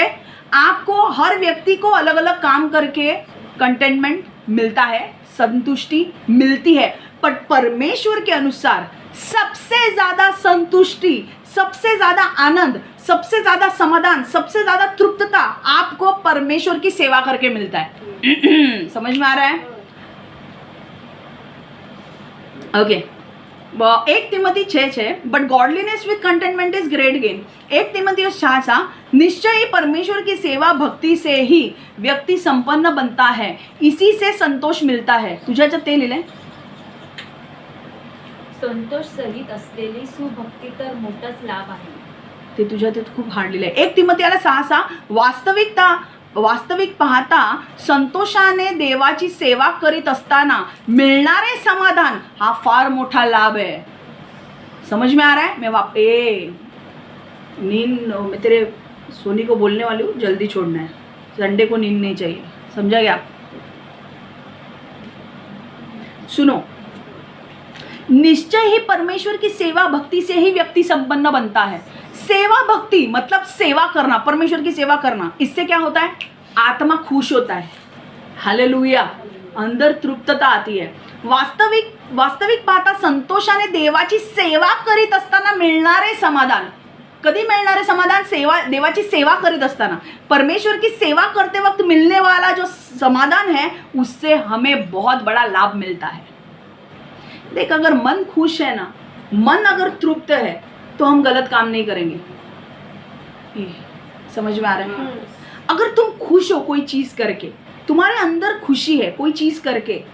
हाँ, कुछ लोगों को बैडमिंटन अच्छा लगता है, बैडमिंटन खेलते तो खुश हो जाते हैं. भाई बैडमिंटन खेला, खुश हो गया, अभी आए घर पे मस्त एकदम सबसे एकदम प्यार से बात करे. क्यों? 1 घंटा बैडमिंटन खेल गए. अलग अलग लोगों को अलग अलग क्वालिटीज होते हैं जिनको अच्छा लगता है. बट सबसे ज्यादा जिससे तुम्हें समाधान मिलेगा, जिससे तुम्हें सैटिस्फैक्शन मिलेगा, तृप्तता मिलेगी, वो परमेश्वर की सेवा है. हालेलुया. से और ये ना वचन उन लोगों को ज्यादा समझेगा जो परमेश्वर में है. हालेलुया. जो परमेश्वर में नहीं है, अगर आपका उद्धार नहीं हुआ है और ये वचन में अगर आपको बोल रही हूँ तो आपको इतना ज़्यादा क्लियर नहीं समझेगा, क्योंकि आपने सेवा नहीं की है परमेश्वर की, तो आपको पता नहीं. आपने बाकी के अभी बॉलीवुड एक्टर्स को क्या करके मज़ा आता है? उनको एक्टिंग करके मज़ा आता है कि नहीं? टीचर्स को क्या मज़ा आता है? सिखा के मज़ा आता है. स्पोर्ट्समैन को क्या आता है? खेलने, उनका गेम खेलने से मज़ा आता है. मुझे क्या मज़ा आता है?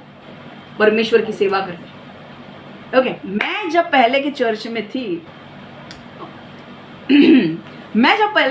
थी अभी समाधान क्या होता है मैं बता दूँ.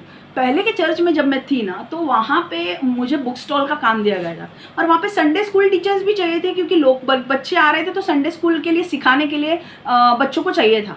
ओके, मतलब टीचर्स चाहिए थे। तो मेरे पास्टर ने आके मेरे को बोला, अरे मैं तेरा भी नाम लिख दिया है संडे स्कूल टीचर में। मैं नहीं थी, मेरे को नहीं पता था कि क्या सिखाना है, मेरे को खुद को नहीं पता मैं क्या सिखाने वाली हूँ। और मेरा काम था बुक स्टॉल लगाना। बुक स्टॉल लगाना मतलब ये टेबल, इतना बड़ा टेबल था, वो पेटी लेकर आना, ये डालना, इसके ऊपर बुक्स लगाना, बाकी किचन विचन रखना, जो आइटम्स होते थे हमारे चर्च के वो रखना और बेचना। और हम लोग बहुत बेचते थे, मतलब लोग आते थे, हम बेचते थे, और हमारे चर्च को बहुत पैसा मिलता था, और वो मैं करके बहुत खुश होते थे। वो मेरा काम था परमेश्वर की सेवा करने का। सेवा करने का काम परमेश्वर का अलग अलग है। ओके, ये काम आप विश्वास नहीं करोगे, जो बुक स्टॉल का काम है ना, मैंने लिटरली मेरे पास्टर को बोला कि भाई मेरे को नहीं जमेगा वो संडे स्कूल टीचिंग, आप मेरे को उसमें मत डालो, मेरे को यही काम करना है। बट ये मैं इसी में रही, मैंने बुक स्टॉल का काम किया।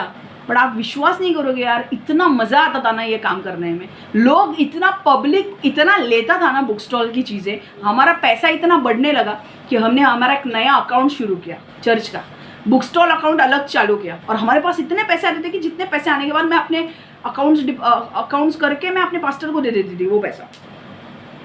आपको विश्वास नहीं होगा, कंटेंटमेंट मतलब क्या, समाधान कैसे मिलता है। मंडे टू फ्राइडे मेरा ऑफिस होता था, सोमवार से शुक्रवार मैं ऑफिस में पूरी यहाँ तक डूबी होती थी।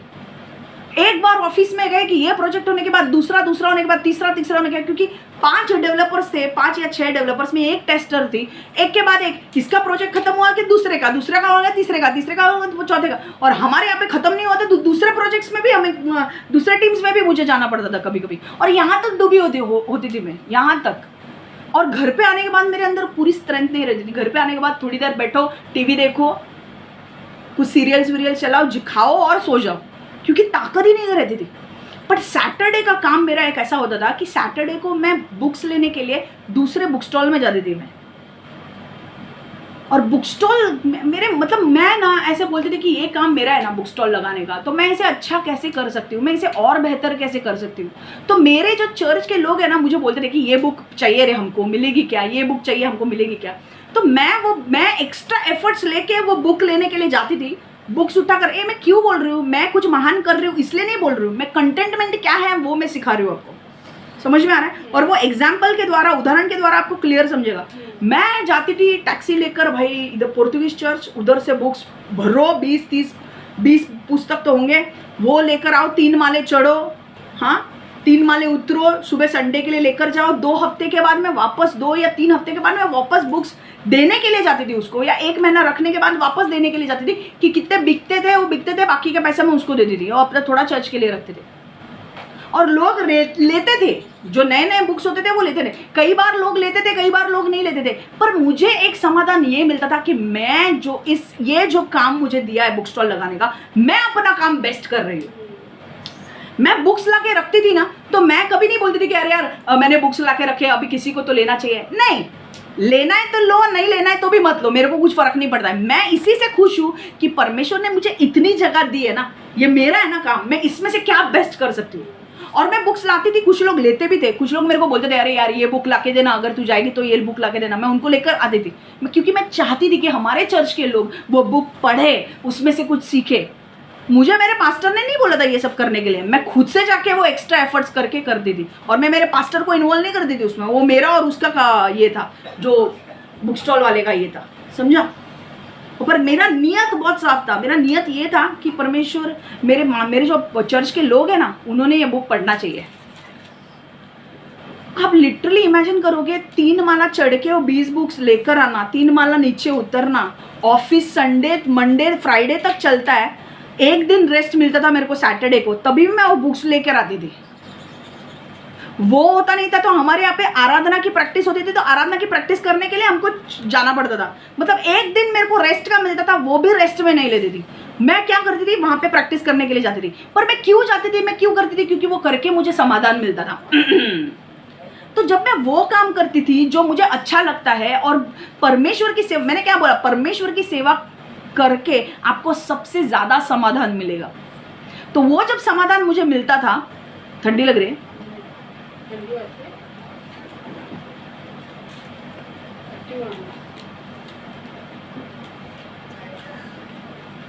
रिमोट कुठे आहे? एसी का रिमोट किधर आहे? कीर्ती एसीचा रिमोट बघ जरा लवकर. तिकडे जाऊ तुमच्या बाजूलाच. हा दे इकडे. कीर्ती दे इकडे. ये कमी.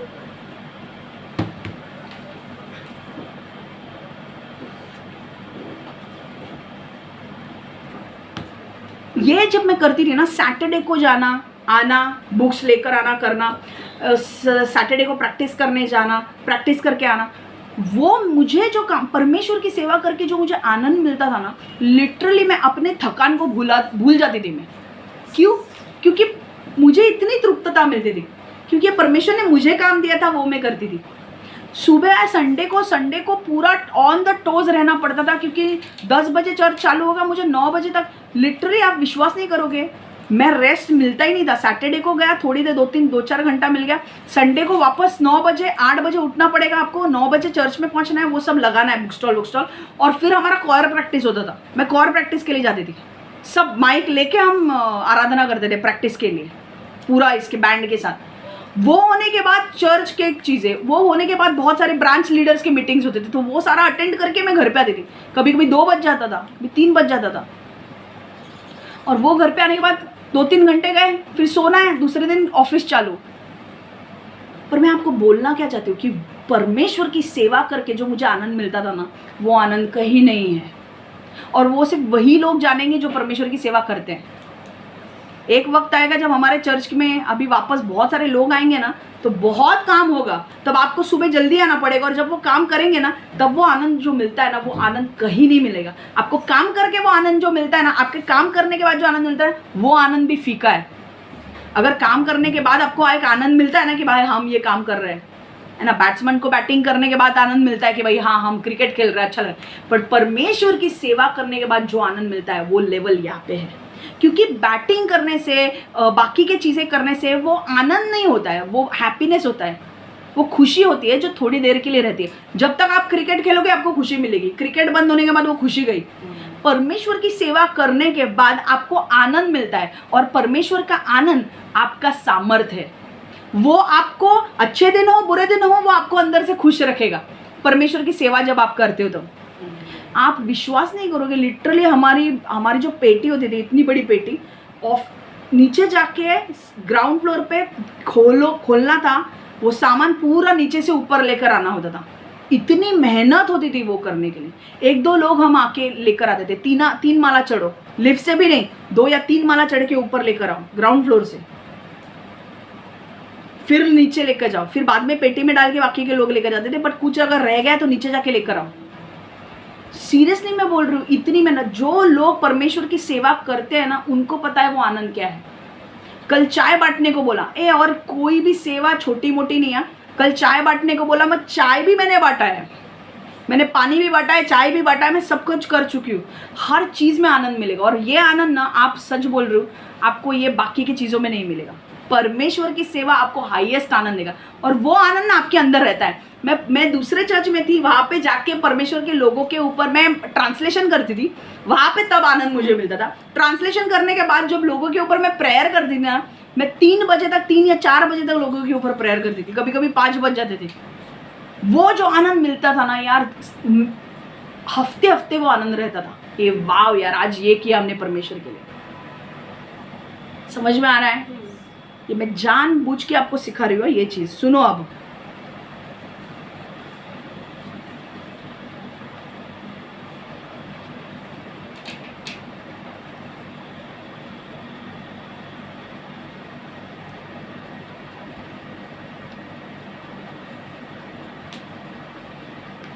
देखो, लेवी लोग जो थे ना, लेवी लोग को परमेश्वर ने 12 लोग जो थे, या अब्राहम, असाक और याकूब के 12 बच्चे थे. और 12 बच्चों में से जो लेवी जो बच्चा था, उसकी जो वंशावली थी, उस वंशावली को किसके लिए चुना था? परमेश्वर के काम करने के लिए. और वो क्या काम करते थे? परमेश्वर के सामान को उठाना, परमेश्वर के तंबू में साफ सफाई करना, पर्दे लगाना, पर्दे निकालना, ये सारे काम वहाँ के होते थे. बाकी के लेवी लोगों को परमेश्वर इसलिए इस्तेमाल करता था, म्यूजिशियंस, लेवी लोगों को परमेश्वर आराधक के रूप में इस्तेमाल करता था. अब मैं वर्शिप लीड कर रही हूँ, कभी कभी कीर्ति वर्शिप लीड करती है। तो कौन है वो आराधक? तो यहाँ पे कोई भी जाति का आराधक नहीं बन सकता था। लेवी लोगों में से ही लोग आराधक चुने जाते थे, जिनका आवाज अच्छा है वो लोग गीत गाते थे, आराधना करते थे परमेश्वर की, और बाकी लोगों को भी परमेश्वर की आराधना के लिए प्रोत्साहित करते थे। समझ में आ रहा है? उनके लेवी गोत्र में से ही म्यूजिशियंस निकालते थे। म्यूजिशियंस जो बजाने वाले होते थे वो कहां से आते थे? लेवी। अब हुआ क्या देखो, अब पॉइंट मेरा क्या मुझे बताना है वो देखो।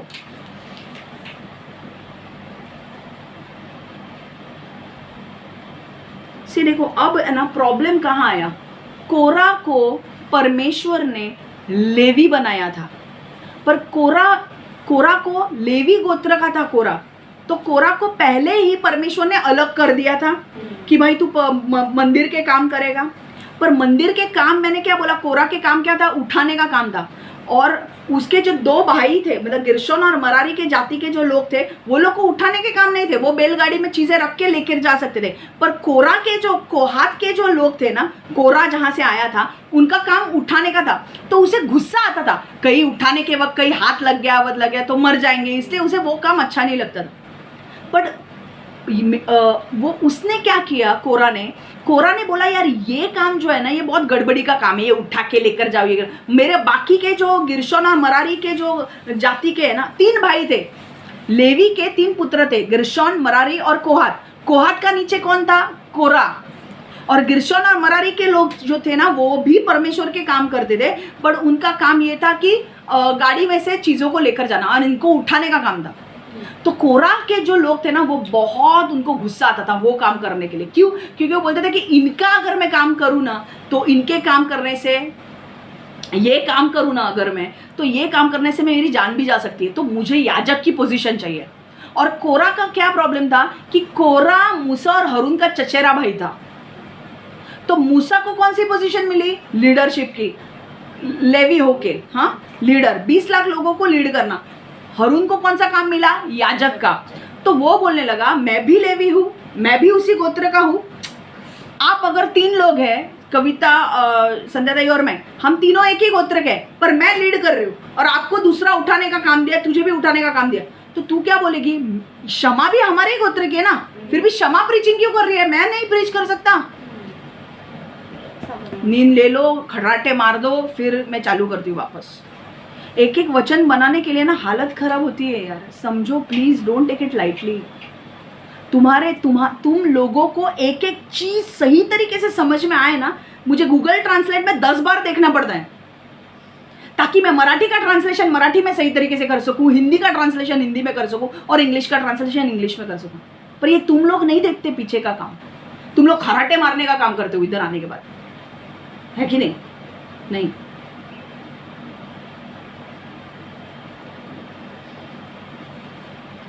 प्लीज यार, बहुत मेहनत जाती है एक वचन बनाने के लिए। बॉस, मैं यहूदी नहीं हूं, मैं वहां पे नहीं थी तब मूसा ने जो किया, वो मुझे सीखना पड़ता है कि क्या हुआ क्या नहीं। मैं क्या यहूदी हूं? कुछ लोगों ने यहूदी मतलब क्या है, अपने को यहूदी ही पता नहीं है कि नहीं? यहूदी पता है? आपको पता ही नहीं है ना? हा, नशीब. हार्ट अटॅक आता आलाच असता मला, पण वाचलं ती ओली हो म्हणून.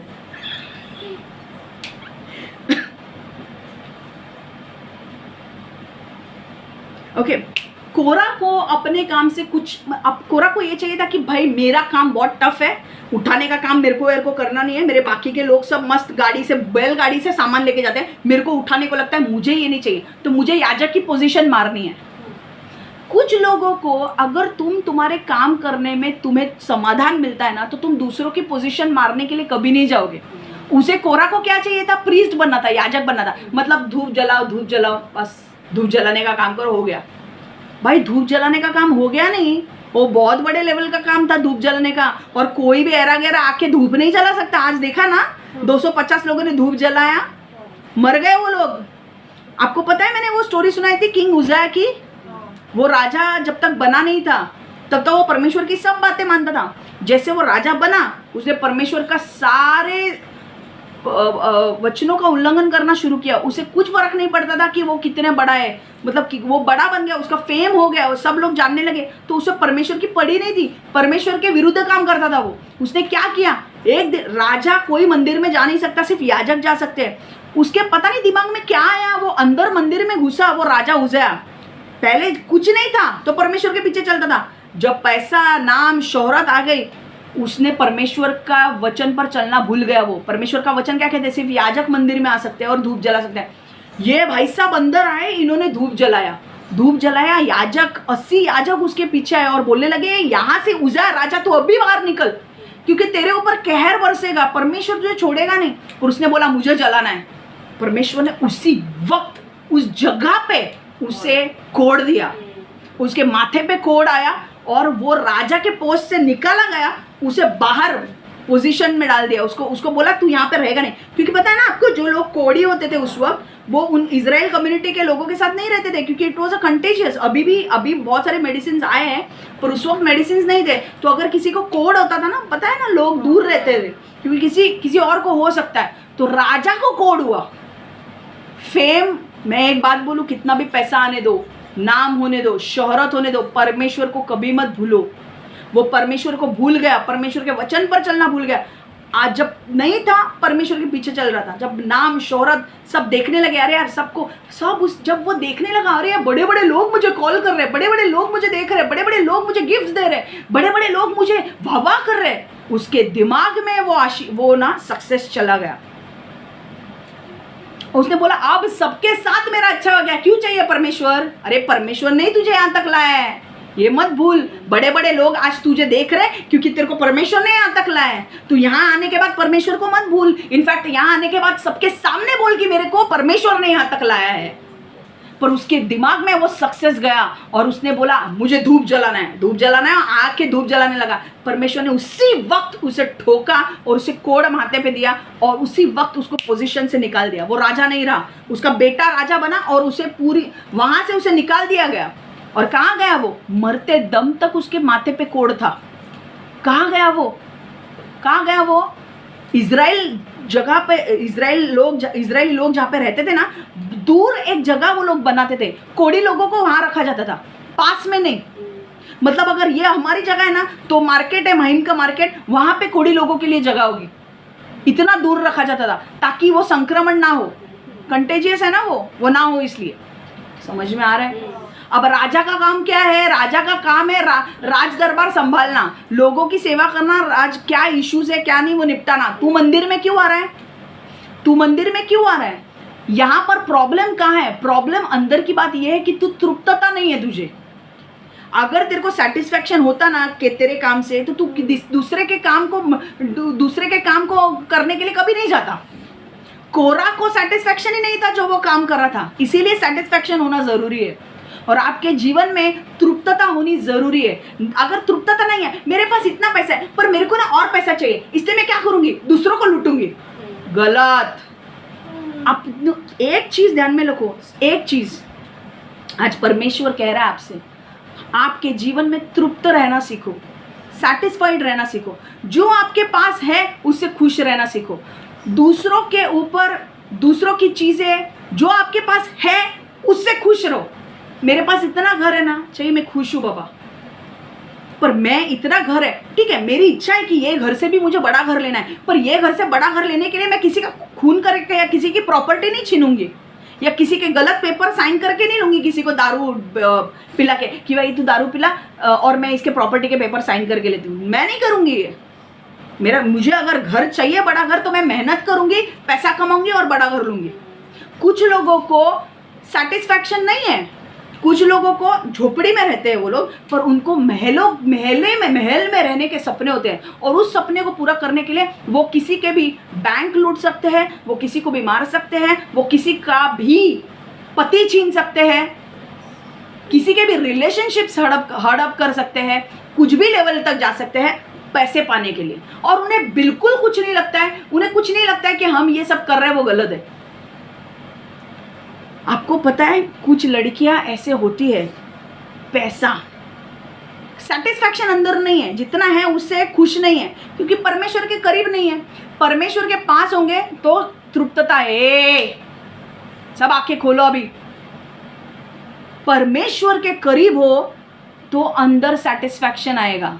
परमेश्वर के करीब नहीं हो तो मैं आपको बोलती हूँ ना, चर्च मिस नहीं करना है रविवार के, मैं पहले ही बोल रही हूँ, नहीं तो फालतू काम जाके करने लगोगे। ये संडे आते हो ना तुम लोग भरते हो, समझ में आ रहा है तुमको? स्तुति आराधना में क्या हो रहा है? परमेश्वर की उपस्थिति आती है। वचन में क्या होता है? परमेश्वर की उपस्थिति आती है। जब मिलके परमेश्वर की उपस्थिति आती है आप खुश होते हो, आपको सेटिस्फैक्शन मिलता है कि नहीं? एक संडे मिस करो अच्छा लगता है? पागल हो जाओगे संडे मिस करोगे तो, होगा कि नहीं? क्योंकि परमेश्वर की उपस्थिति की आदत हो गई है। और सबसे आपको शांत, आपको गलत रास्ते से बचाएगा परमेश्वर की उपस्थिति। जितना परमेश्वर की उपस्थिति में रहोगे उतना परमेश्वर आपको तृप्त करेगा। इसलिए स्तुति आराधना, प्रार्थना, वचन पढ़ना ये आपको करना ही है, घर पे भी करना और रविवार को इधर आना है। इससे आपको आप तृप्त हो जाओगे। दूसरे लोग क्या करते हैं? ये लोग, कुछ लड़कियां ऐसी होती है ना, परमेश्वर में नहीं है वो, तो वो क्या करती है? ये सब तो उनको कुछ मतलब ही नहीं है ये करने का, स्तुति आराधना, वचन। और चर्च में होने के बाद भी उनको शर्म नहीं है। चर्च में जाते हैं फिर भी उनके अंदर तृप्तता नहीं है, क्योंकि परमेश्वर का बीज ही नहीं है ना अंदर। चर्च में सिर्फ नाम के लिए जाने का, काम करने के लूसीफर के होते हैं ना कुछ लोग होते हैं भाई। जो सब लोग चर्च में आते हैं उनको सब लोग, आप उनको ये मत समझो, शीप इन वुल्स क्लोथिंग बोलते हैं ना, भेड़िया के रूप में मेमना। हमको लगता है मेमने चर्च में जा रहे हैं, मेमने नहीं है, भेड़िए है। सिर्फ मेमनों का रूप डाल के रखा है अपने ऊपर, अंदर सेटिस्फैक्शन ही नहीं है। परमेश्वर का वचन आता है अंदर लेते नहीं है, स्तुति आराधना भरते नहीं है अपने आप को, तो क्या करेंगे वो लोग? अब कुछ लड़कियां क्या करती है, लड़कों को देखती है, भाई मेरी तो हालत लगी पड़ी है, मैं तो झोपड़ी में रहती हूँ, पर मेरे को महल दे, महल में रहने का सपने हैं। एक महल हो सपनों का, हाँ एक महल हो सपनों का। तो एक महल हो सपनों का के लिए क्या करते हैं? अच्छा ये लड़का बहुत हैंडसम है, ये लड़का बहुत पैसे वाला है, भाई मैं इसको डुबाती हूँ, इसको लुटती हूँ, इसके आंखों में आंखें डालती हूँ, इसको अपने प्यार में गिराती हूँ और फिर मैं इससे शादी कर लूँगी। फिर मेरे पास क्या आएगा? क्यों? ये प्रॉब्लम कहाँ है? प्रॉब्लम कहाँ हो रहा है? कंटेंटमेंट नहीं है, सेटिस्फैक्शन नहीं है अपने पास जो है उससे, सेटिस्फैक्शन नहीं है कि परमेश्वर ने जो मुझे दिया है मुझे उसी के साथ जाना चाहिए, वो नहीं है। और इसीलिए ये सारे लफड़े चालू होते हैं। और फिर वो लड़की दूसरे लड़के के साथ लफड़े करती है, वो लड़का भी फंसता है और फिर वो दोनों शादी करते हैं। पर शादी में 3 महीने भी साथ नहीं टिक पाते हैं। क्यों? क्योंकि दोनों एक दूसरे के लिए बनाए नहीं गए हैं। तुमको लगता है वो रहेंगे साथ, एक दूसरे को मारेंगे, आज ये पकड़ के धो रहा है, कल वो धो रही है, कल ये धो रहा है, कल तू धो रही है। धोने से बाबा आप कपड़े फट जाते हैं, पता है ना आपको?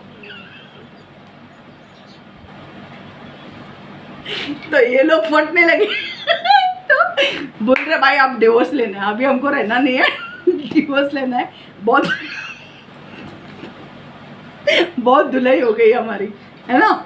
समझा? ये शुरू क्यों हुआ? सेटिस्फैक्शन नहीं है, ग्रीडी। जो सेटिस्फैक्शन का अपोजिट क्या है? ग्रीडीनेस। ये चाहिए, वो चाहिए, वो चाहिए, वो चाहिए। उसके विपरीत क्या है? तृप्तता। मेरे पास जो है मैं उसमें खुश रहूंगी। हाँ मैं ये भी बोल रही हूँ, अगर अपने पास छोटा घर है, अगर मैं झोपड़ी में रह रही हूँ और अगर मैं बोलती हूँ कि मेरे को 3 BHK का फ्लैट चाहिए, तो मैं गलत नहीं सोच रही हूँ। इच्छा लोगों को होनी चाहिए कि मेरे को पर बड़ा पाने के लिए हमको सही रास्ते से पहुँचने के हमको वो फ्लैट लेना है। किसी के दूसरे के हस्बैंड को हमको छीनना नहीं है क्योंकि उसके पास पैसा है, इसलिए उसको छीन के हम 3 BHK का फ्लैट लेंगे। फिर वो धोएगा, ये धोएगी, वो धोएगा, ये 3 महीने में भाई इतनी धुलाई होगी कि भाई हम सेपरेट हो जाते हैं। क्या मिला क्या तुमको 3 महीने टाइम पास करके?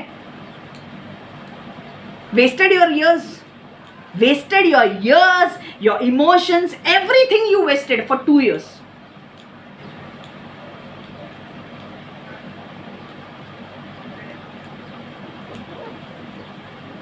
कंटेंटमेंट रहना सीखो, कंटेंट रहना सीखो, अपने आप में तृप्तता रखो। और मैं अगर आपको बोलती हूँ कि हाँ आपको अगर 3 BHK का चाहिए, मैं बोलती हूँ 6 BHK का ले लो यार, बंगलो ले लो, पर सही रास्ते से जाओ ऊपर। गलत रास्ता पकड़ के मत जाओ, सही रास्ता, मेहनत करो, पैसे मेहनत से कमाओ और फिर बंगलो लो ना। कौन नहीं बोलता है मेरे को हेलीकॉप्टर चाहिए, ले ना भाई हेलीकॉप्टर। गलत रास्ते से मत हेलीकॉप्टर ले, सच्चा इससे मेहनत कर, पैसे कमाओ और हेलीकॉप्टर ले। मेरे को प्लेन चाहिए, प्लेन ले ना भाई, कौन नहीं बोल रहा है तेरे को, मेहनत करके ले। समझ में आ रहा है? तो कंटेंटमेंट रहना, कंटेंटेड रहना सीखो, सेटिस्फाइड रहना सीखो। और ये सेटिस्फैक्शन आपको कौन देगा? परमेश्वर के उपस्थिति में रहकर ही आपको मिलेगा। परमेश्वर की सेवा करके आपको सबसे ज्यादा तृप्तता मिलेगी। परमेश्वर के उपस्थिति में बैठ के आपको सबसे ज्यादा ये मिलेगा। क्या मिलेगा? सेटिस्फैक्शन। अब हम वचन पढ़ेंगे, देखो कोरा का क्या हुआ, number 16 8-10। Moses also said to Korah, now listen you Levites, number 16 8-10, गिनती की पुस्तक 16 8 से 10, गणना 16 8 से 10। Moses also said to Korah, now listen you Levites, isn't it enough for you that the God of Israel has separated you from the rest of the Israelite community and brought you near to himself to do the work at the Lord's tabernacle and to stand before the community and minister to them? He has brought you and all your fellow Levites near himself, but now you are trying to get the priesthood too? मोशे कोराला आणखी म्हणाला, लेवीच्या वंशजांनी तुम्ही माझे लेवीच्या वंशजांनो तुम्ही माझे ऐका, तुमची निवड इस्रायलच्या देवाने केली आहे आणि तुम्हाला खास दर्जा दिला आहे, म्हणून तुम्ही आनंदी असायला हवे. तुम्ही इस्रायलच्या इतर लोकांपेक्षा वेगळे आहात. परमेश्वराने तुम्हाला खास कामासाठी इस्रायल लोकांना परमेश्वराची भक्ती करायला मदत व्हावी म्हणून त्याच्या पवित्र निवास मंडपात त्याच्या जवळ आणले. हे पुरेसे नाही का? परमेश्वराने लेवीच्या वंशजांना याजकांच्या मदतीसाठी जवळ आणले, परंतु आता तुम्ही याजक व्हायचा प्रयत्न करीत आहात. ए समझा क्या बोल रही हूँ मैं? जो सीखा है वही लिखा है ना, क्या अपने मन से बोल रही हूँ? हिंदी में पढ़ो। मूसा ने कोरा से यह भी कहा, लेवी वंशियों मेरी बात सुनो, तुम लोगों को प्रसन्न होना चाहिए कि इजराइल के परमेश्वर ने तुम लोगों को अलग और विशेष बनाया है. अलग और विशेष क्यों बनाया है? क्योंकि परमेश्वर के राज्य में काम करने के लिए बोला है, परमेश्वर के मंदिर में काम करने के लिए बोला है. ठीक है, तुम लोग बाकी इजरायली लोगों से भिन्न हो, अलग हो. यहोवा ने तुम्हें अपने समीप लिया जिससे तुम यहोवा की उपासना में इजराइल के लोगों की सहायता के लिए यहोवा के पवित्र तंबू में विशेष कार्य कर सको. परमेश्वर क्या बोल रही, मूसा क्या बोल रहा है? तुम लोगों को अलग क्यों किया? ताकि तुम्हारे यहाँ से आराधक लोग आए, परमेश्वर के मंदिर में सेवा करने वाले लोग आए, आराधक आए, म्यूजिशियंस आए, और वो लोग बाकी के लोगों को भी परमेश्वर की उपस्थिति में आने के लिए मदद करें. तो आप अलग हो कि नहीं? बाकी कोई भी गोत्र के लोग नहीं कर सकते थे ये काम, सिर्फ लेवी कर सकते थे. समझ में आ रहा है? यहोवा ने तुम्हें और अन्य सभी लेवी वंशों के लोगों को अपने समीप लिया है, समीप मतलब करीब बुलाया है, किंतु अब तुम याजक भी बनना चाहते हो. मतलब इतना तुझे दिया है, 12 गोत्र में से तुझे अलग किया है, ये काम तुझे दिया है. हाँ, आराधक भी बने हैं, पर इसमें इसके बाद भी इतना तेरे को काम देने के बाद कोरा, तू अभी भी याजक बनने के लिए तू तड़प रहा है, जो तेरा काम नहीं है. समझ में आ रहा है? तो यहाँ पे प्रॉब्लम क्या हो रहा था? तृप्तता नहीं है. अगर तृप्तता आपके जीवन में नहीं है, क्यों? देखो कोई राइट लोग, अभी सपोजिंग अगर मेरा पगार सपोज 5 लाख है साल का, और मैं चाहती हूँ कि मेरा पगार 30 लाख होने चाहिए, तो मैं उतनी मेहनत करके अगर मुझे 30 लाख मिलते तो कोई बात नहीं. पर मैं अगर 30 लाख पगार पाने के लिए अगर मैं बॉस के साथ गलत संबंध बनाती हूँ वो 30 लाख पाने के लिए, तो वो गलत है. समझ में आ रहा है? मैं तृप्त नहीं हूँ. पर तृप्त नहीं हूँ तो 2 चीज़ें हो सकती है, मैं सही काम मेहनत करके ऊपर बढ़ूँ, या तो फिर मैं गलत काम करके वो 30 लाख कमाऊँ. समझ में आ रहा है? तो इससे परमेश्वर आपको क्या बोला? Contentment with godliness is great gain. अपने आप में तृप्तता रहना सीखो, अपने आप को तृप्त करना सीखो, जो आपके पास है उसमें खुश रहना सीखो. जो दूसरों का देख के मुझे चाहिए मत करो. खुश रहो परमेश्वर के उपस्थिति. और खुश कैसे रहोगे? जितना परमेश्वर की उपस्थिति में रहोगे उतना खुश रहोगे. अरे मैं आपको बोलूँ, जितना आप परमेश्वर की उपस्थिति में बैठोगे ना, सांसारिक चीज़ों को ना देखना भी भूल जाओगे आप. पहले आईफोन करते होंगे ना, आईफोन को देखोगे भी नहीं आप. परमेश्वर की उपस्थिति में बैठोगे तो परमेश्वर की उपस्थिति में बैठोगे ना, कौन फेसबुक पे क्या डाल रहा है, इंस्टा पे क्या डाल रहा है, आपको कुछ पड़ी नहीं होगी भाई. मेरे को कुछ पड़ी नहीं है कौन क्या डाल रहा है.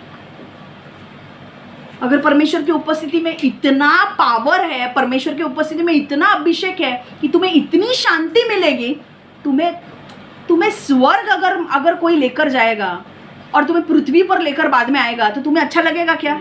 तो जब परमेश्वर की उपस्थिति में बैठते हो तुम एक्चुअली स्वर्ग के साथ कनेक्ट हो रहे हो, तुम्हें वापस पृथ्वी के पास जाने की इच्छा नहीं रहेगी। तो पृथ्वी में क्या है, सारी सांसारिक चीजें हैं।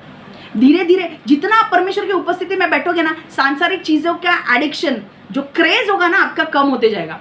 पहले मुझे ना एक एक गाड़ी लेने का मन होता था, लैम्बोर्गिनी चाहिए भाई, एस्टन मार्टिन चाहिए, एस्टन मार्टिन है, लैम्बोर्गिनी है, फिर कौन सी अपनी, मुझे याद नहीं आ रहा है कुछ कौन सी गाड़ी है, बहुत सारी गाड़ियाँ। ये गाड़ी होने के बाद वो गाड़ी, वो गाड़ी होने के बाद वो गाड़ी, वो गाड़ी होने के बाद वो गाड़ी, सारे गैरेज में पार्क्ड है, सारे गैरेज में पार्क्ड है। बट अब जब मैं परमेश्वर में आ रही हूँ ना, अब जब परमेश्वर के पास, वो व्यक्ति परमेश्वर के पास आ रही है ना, धीरे धीरे वो गाड़ियों का क्रेज भी जा रहा है गाड़ियों का क्रेज जा रहा है, ज़्यादा सोशल होने का मन नहीं करता है कुछ लोगों के साथ अगर हम जाके बैठते भी, जितना हम ज़्यादा परमेश्वर की उपस्थिति में आते हैं ना, मेरा ऐसा होता था पहले ना, मैं अपने फ्रेंड्स के साथ बैठती थी, वो जोक्स वोक्स करते थे, गलत जोक्स वोक्स, मैं भी हंसती थी। पर जैसे जैसे मैं परमेश्वर के करीब आने लगी ना, मुझे फालतू जोक्स या फालतू चीज़ें, इसकी निंदा कर उसकी निंदा कर, बैठने में मज़ा नहीं आता था। अब क्या हो रहा है, अब जैसे जैसे परमेश्वर के करीब आ रहे हैं, ऐसे लोगों के साथ जो पहले बैठ के मज़ा आता था ना, उन लोगों के साथ भी बैठना बोर होने लगा है अब क्यों? क्योंकि परमेश्वर की उपस्थिति है ना, हमें आत्मिक बनाती है, और जब हम आत्मिक बनते हैं तो शारीरिक चीज़ों के लिए अट्रैक्शन कम हो जाता है। जब हम शरीर में बड़े होते हैं ना, आत्मिक कनेक्शन ही नहीं है गॉड के साथ, तो हम शारीरिक चीज़ों की ओर ज़्यादा जाते हैं। फिर मुझे पोस्ट चाहिए, फिर मुझे ये चाहिए, मुझे गाड़ी चाहिए, सब चाहिए, गाड़ी चाहिए, बंगला चाहिए, सब अच्छा है, पर मेहनत करके कमाओ, दूसरों का छीन करके मत लो। और ये क्या करना चाहता था कोरा, दूसरों के छीन का, मूसा के छीन और हारून का पोजीशन छीन के वो प्रीस्ट बनना चाहता था। समझ में आ रहा है? तो ये परमेश्वर कभी होने नहीं देगा। तृप्तता का विरुद्ध क्या है? ग्रीडीनेस, लालचीपन। अगर तुम तृप्त नहीं हो तो तुम लालची हो, और अगर तुम लालची हो तो तुम तृप्त नहीं हो। समझ में आ रहा है? जो कुछ है उसमें खुश रहना सीखो। Philippians 4:11 Philippines 4:11, फिलिपियो 4:11. मी हे गरजेपोटी बोलतो असे नाही, कारण आहे त्या स्थितीत मी समाधानी राहण्याचा शिकलो आहे. मी हे गरजेपोटी बोलतो असे नाही, कारण आहे त्या स्थितीत, जी स्थिती माझी आहे त्या स्थितीमध्ये मी समाधानी राहायला शिकलोय. Hallelujah.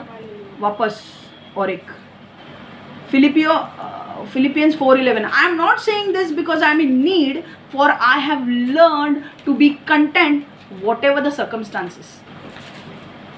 I am not saying this because I am in need, for I have learned to be content whatever the circumstances.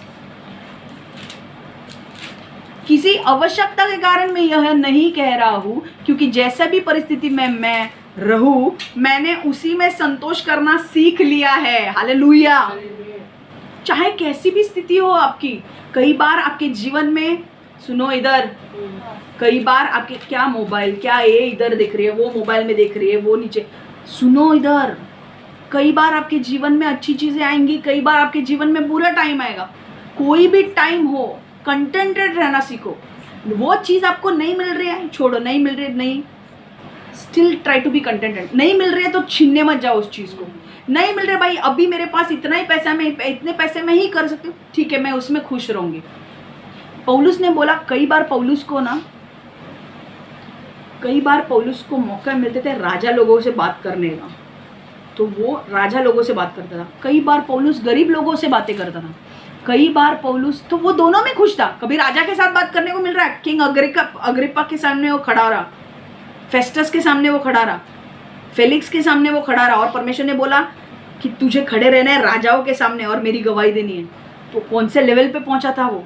कई बार वो साधारण लोगों को सुसमाचार देता था. कई बार परमेश्वर उसे साधारण लोगों को सुसमाचार देने के लिए इस्तेमाल करता था. समझ में आ रहा है? उसमें भी वो खुश था. ऐसे नहीं कि छोटे लोग हैं तो क्या, मुझे सिर्फ बड़े लोगों के साथ अच्छा लगता है. नहीं, कई बार पौलुस को लोग पैसे देते थे, और कई बार वो अपने मेहनत से वो टेंट मेकर था, मतलब वो तंबू बनाने का काम करता था. तो जब तंबू बनाने से पैसे आते थे तो वो खुश था, पैसे होते थे।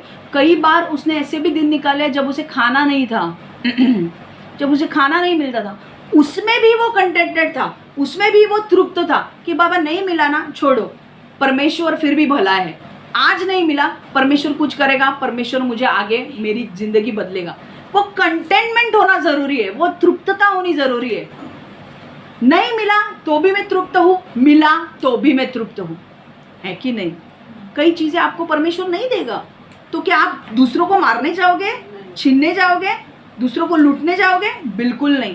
कुछ लोग प्रॉपर्टी छीनते हैं, कुछ लोगों का क्या होता है पता है, जब उनको उनके हिसाब से इच्छा से मिलते नहीं है ना चीज़ें, तब दूसरों की प्रॉपर्टी छीनेंगे, दूसरों के पोजीशन छीनेंगे, दूसरे के पोजेशंस छीनेंगे, प्रॉपर्टी छीनेंगे, दूसरों की ओहदा छीनेंगे, दूसरों का रिलेशनशिप छीनते हैं, बाकी की चीज़ें छीनते हैं और करते हैं लोग ऐसे। आपने देखा है, आपके कभी कभी आपने देखा होगा, इसने इसकी प्रॉपर्टी को छीन लिया, दारू पिला के साइन करके लिया, प्रॉपर्टी नाम पे अपने कर लिए। कुछ लोग होते हैं क्योंकि वो तृप्त नहीं है, जो इससे है ना वो तृप्त नहीं है, और चाहिए उनको, और करोगे ना, परमेश्वर एक दिन ऐसा भटकाएगा ना, गलत चीजें करके वहां तक पहुंचोगे तो एक दिन तुम्हारे ऊपर न्याय आएगा और जितना भी तुम्हारे पास है ना सब कुछ देना पड़ेगा। लालचीपन परमेश्वर को पसंद नहीं है। मेहनत करके ऊपर जाओ, और नहीं है तो परमेश्वर को बोलो मेरे पास नहीं है परमेश्वर तू मुझे दे, पर उसके लिए रुको, गलत रास्ता मत अपनाओ।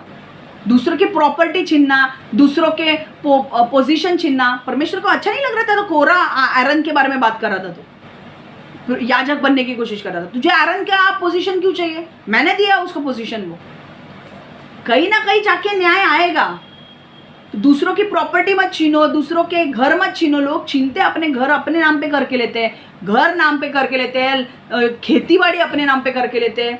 कुछ लोगों के सोना चुराते हैं, कुछ में एवरीथिंग। सेटिस्फैक्शन नहीं है। सुनो,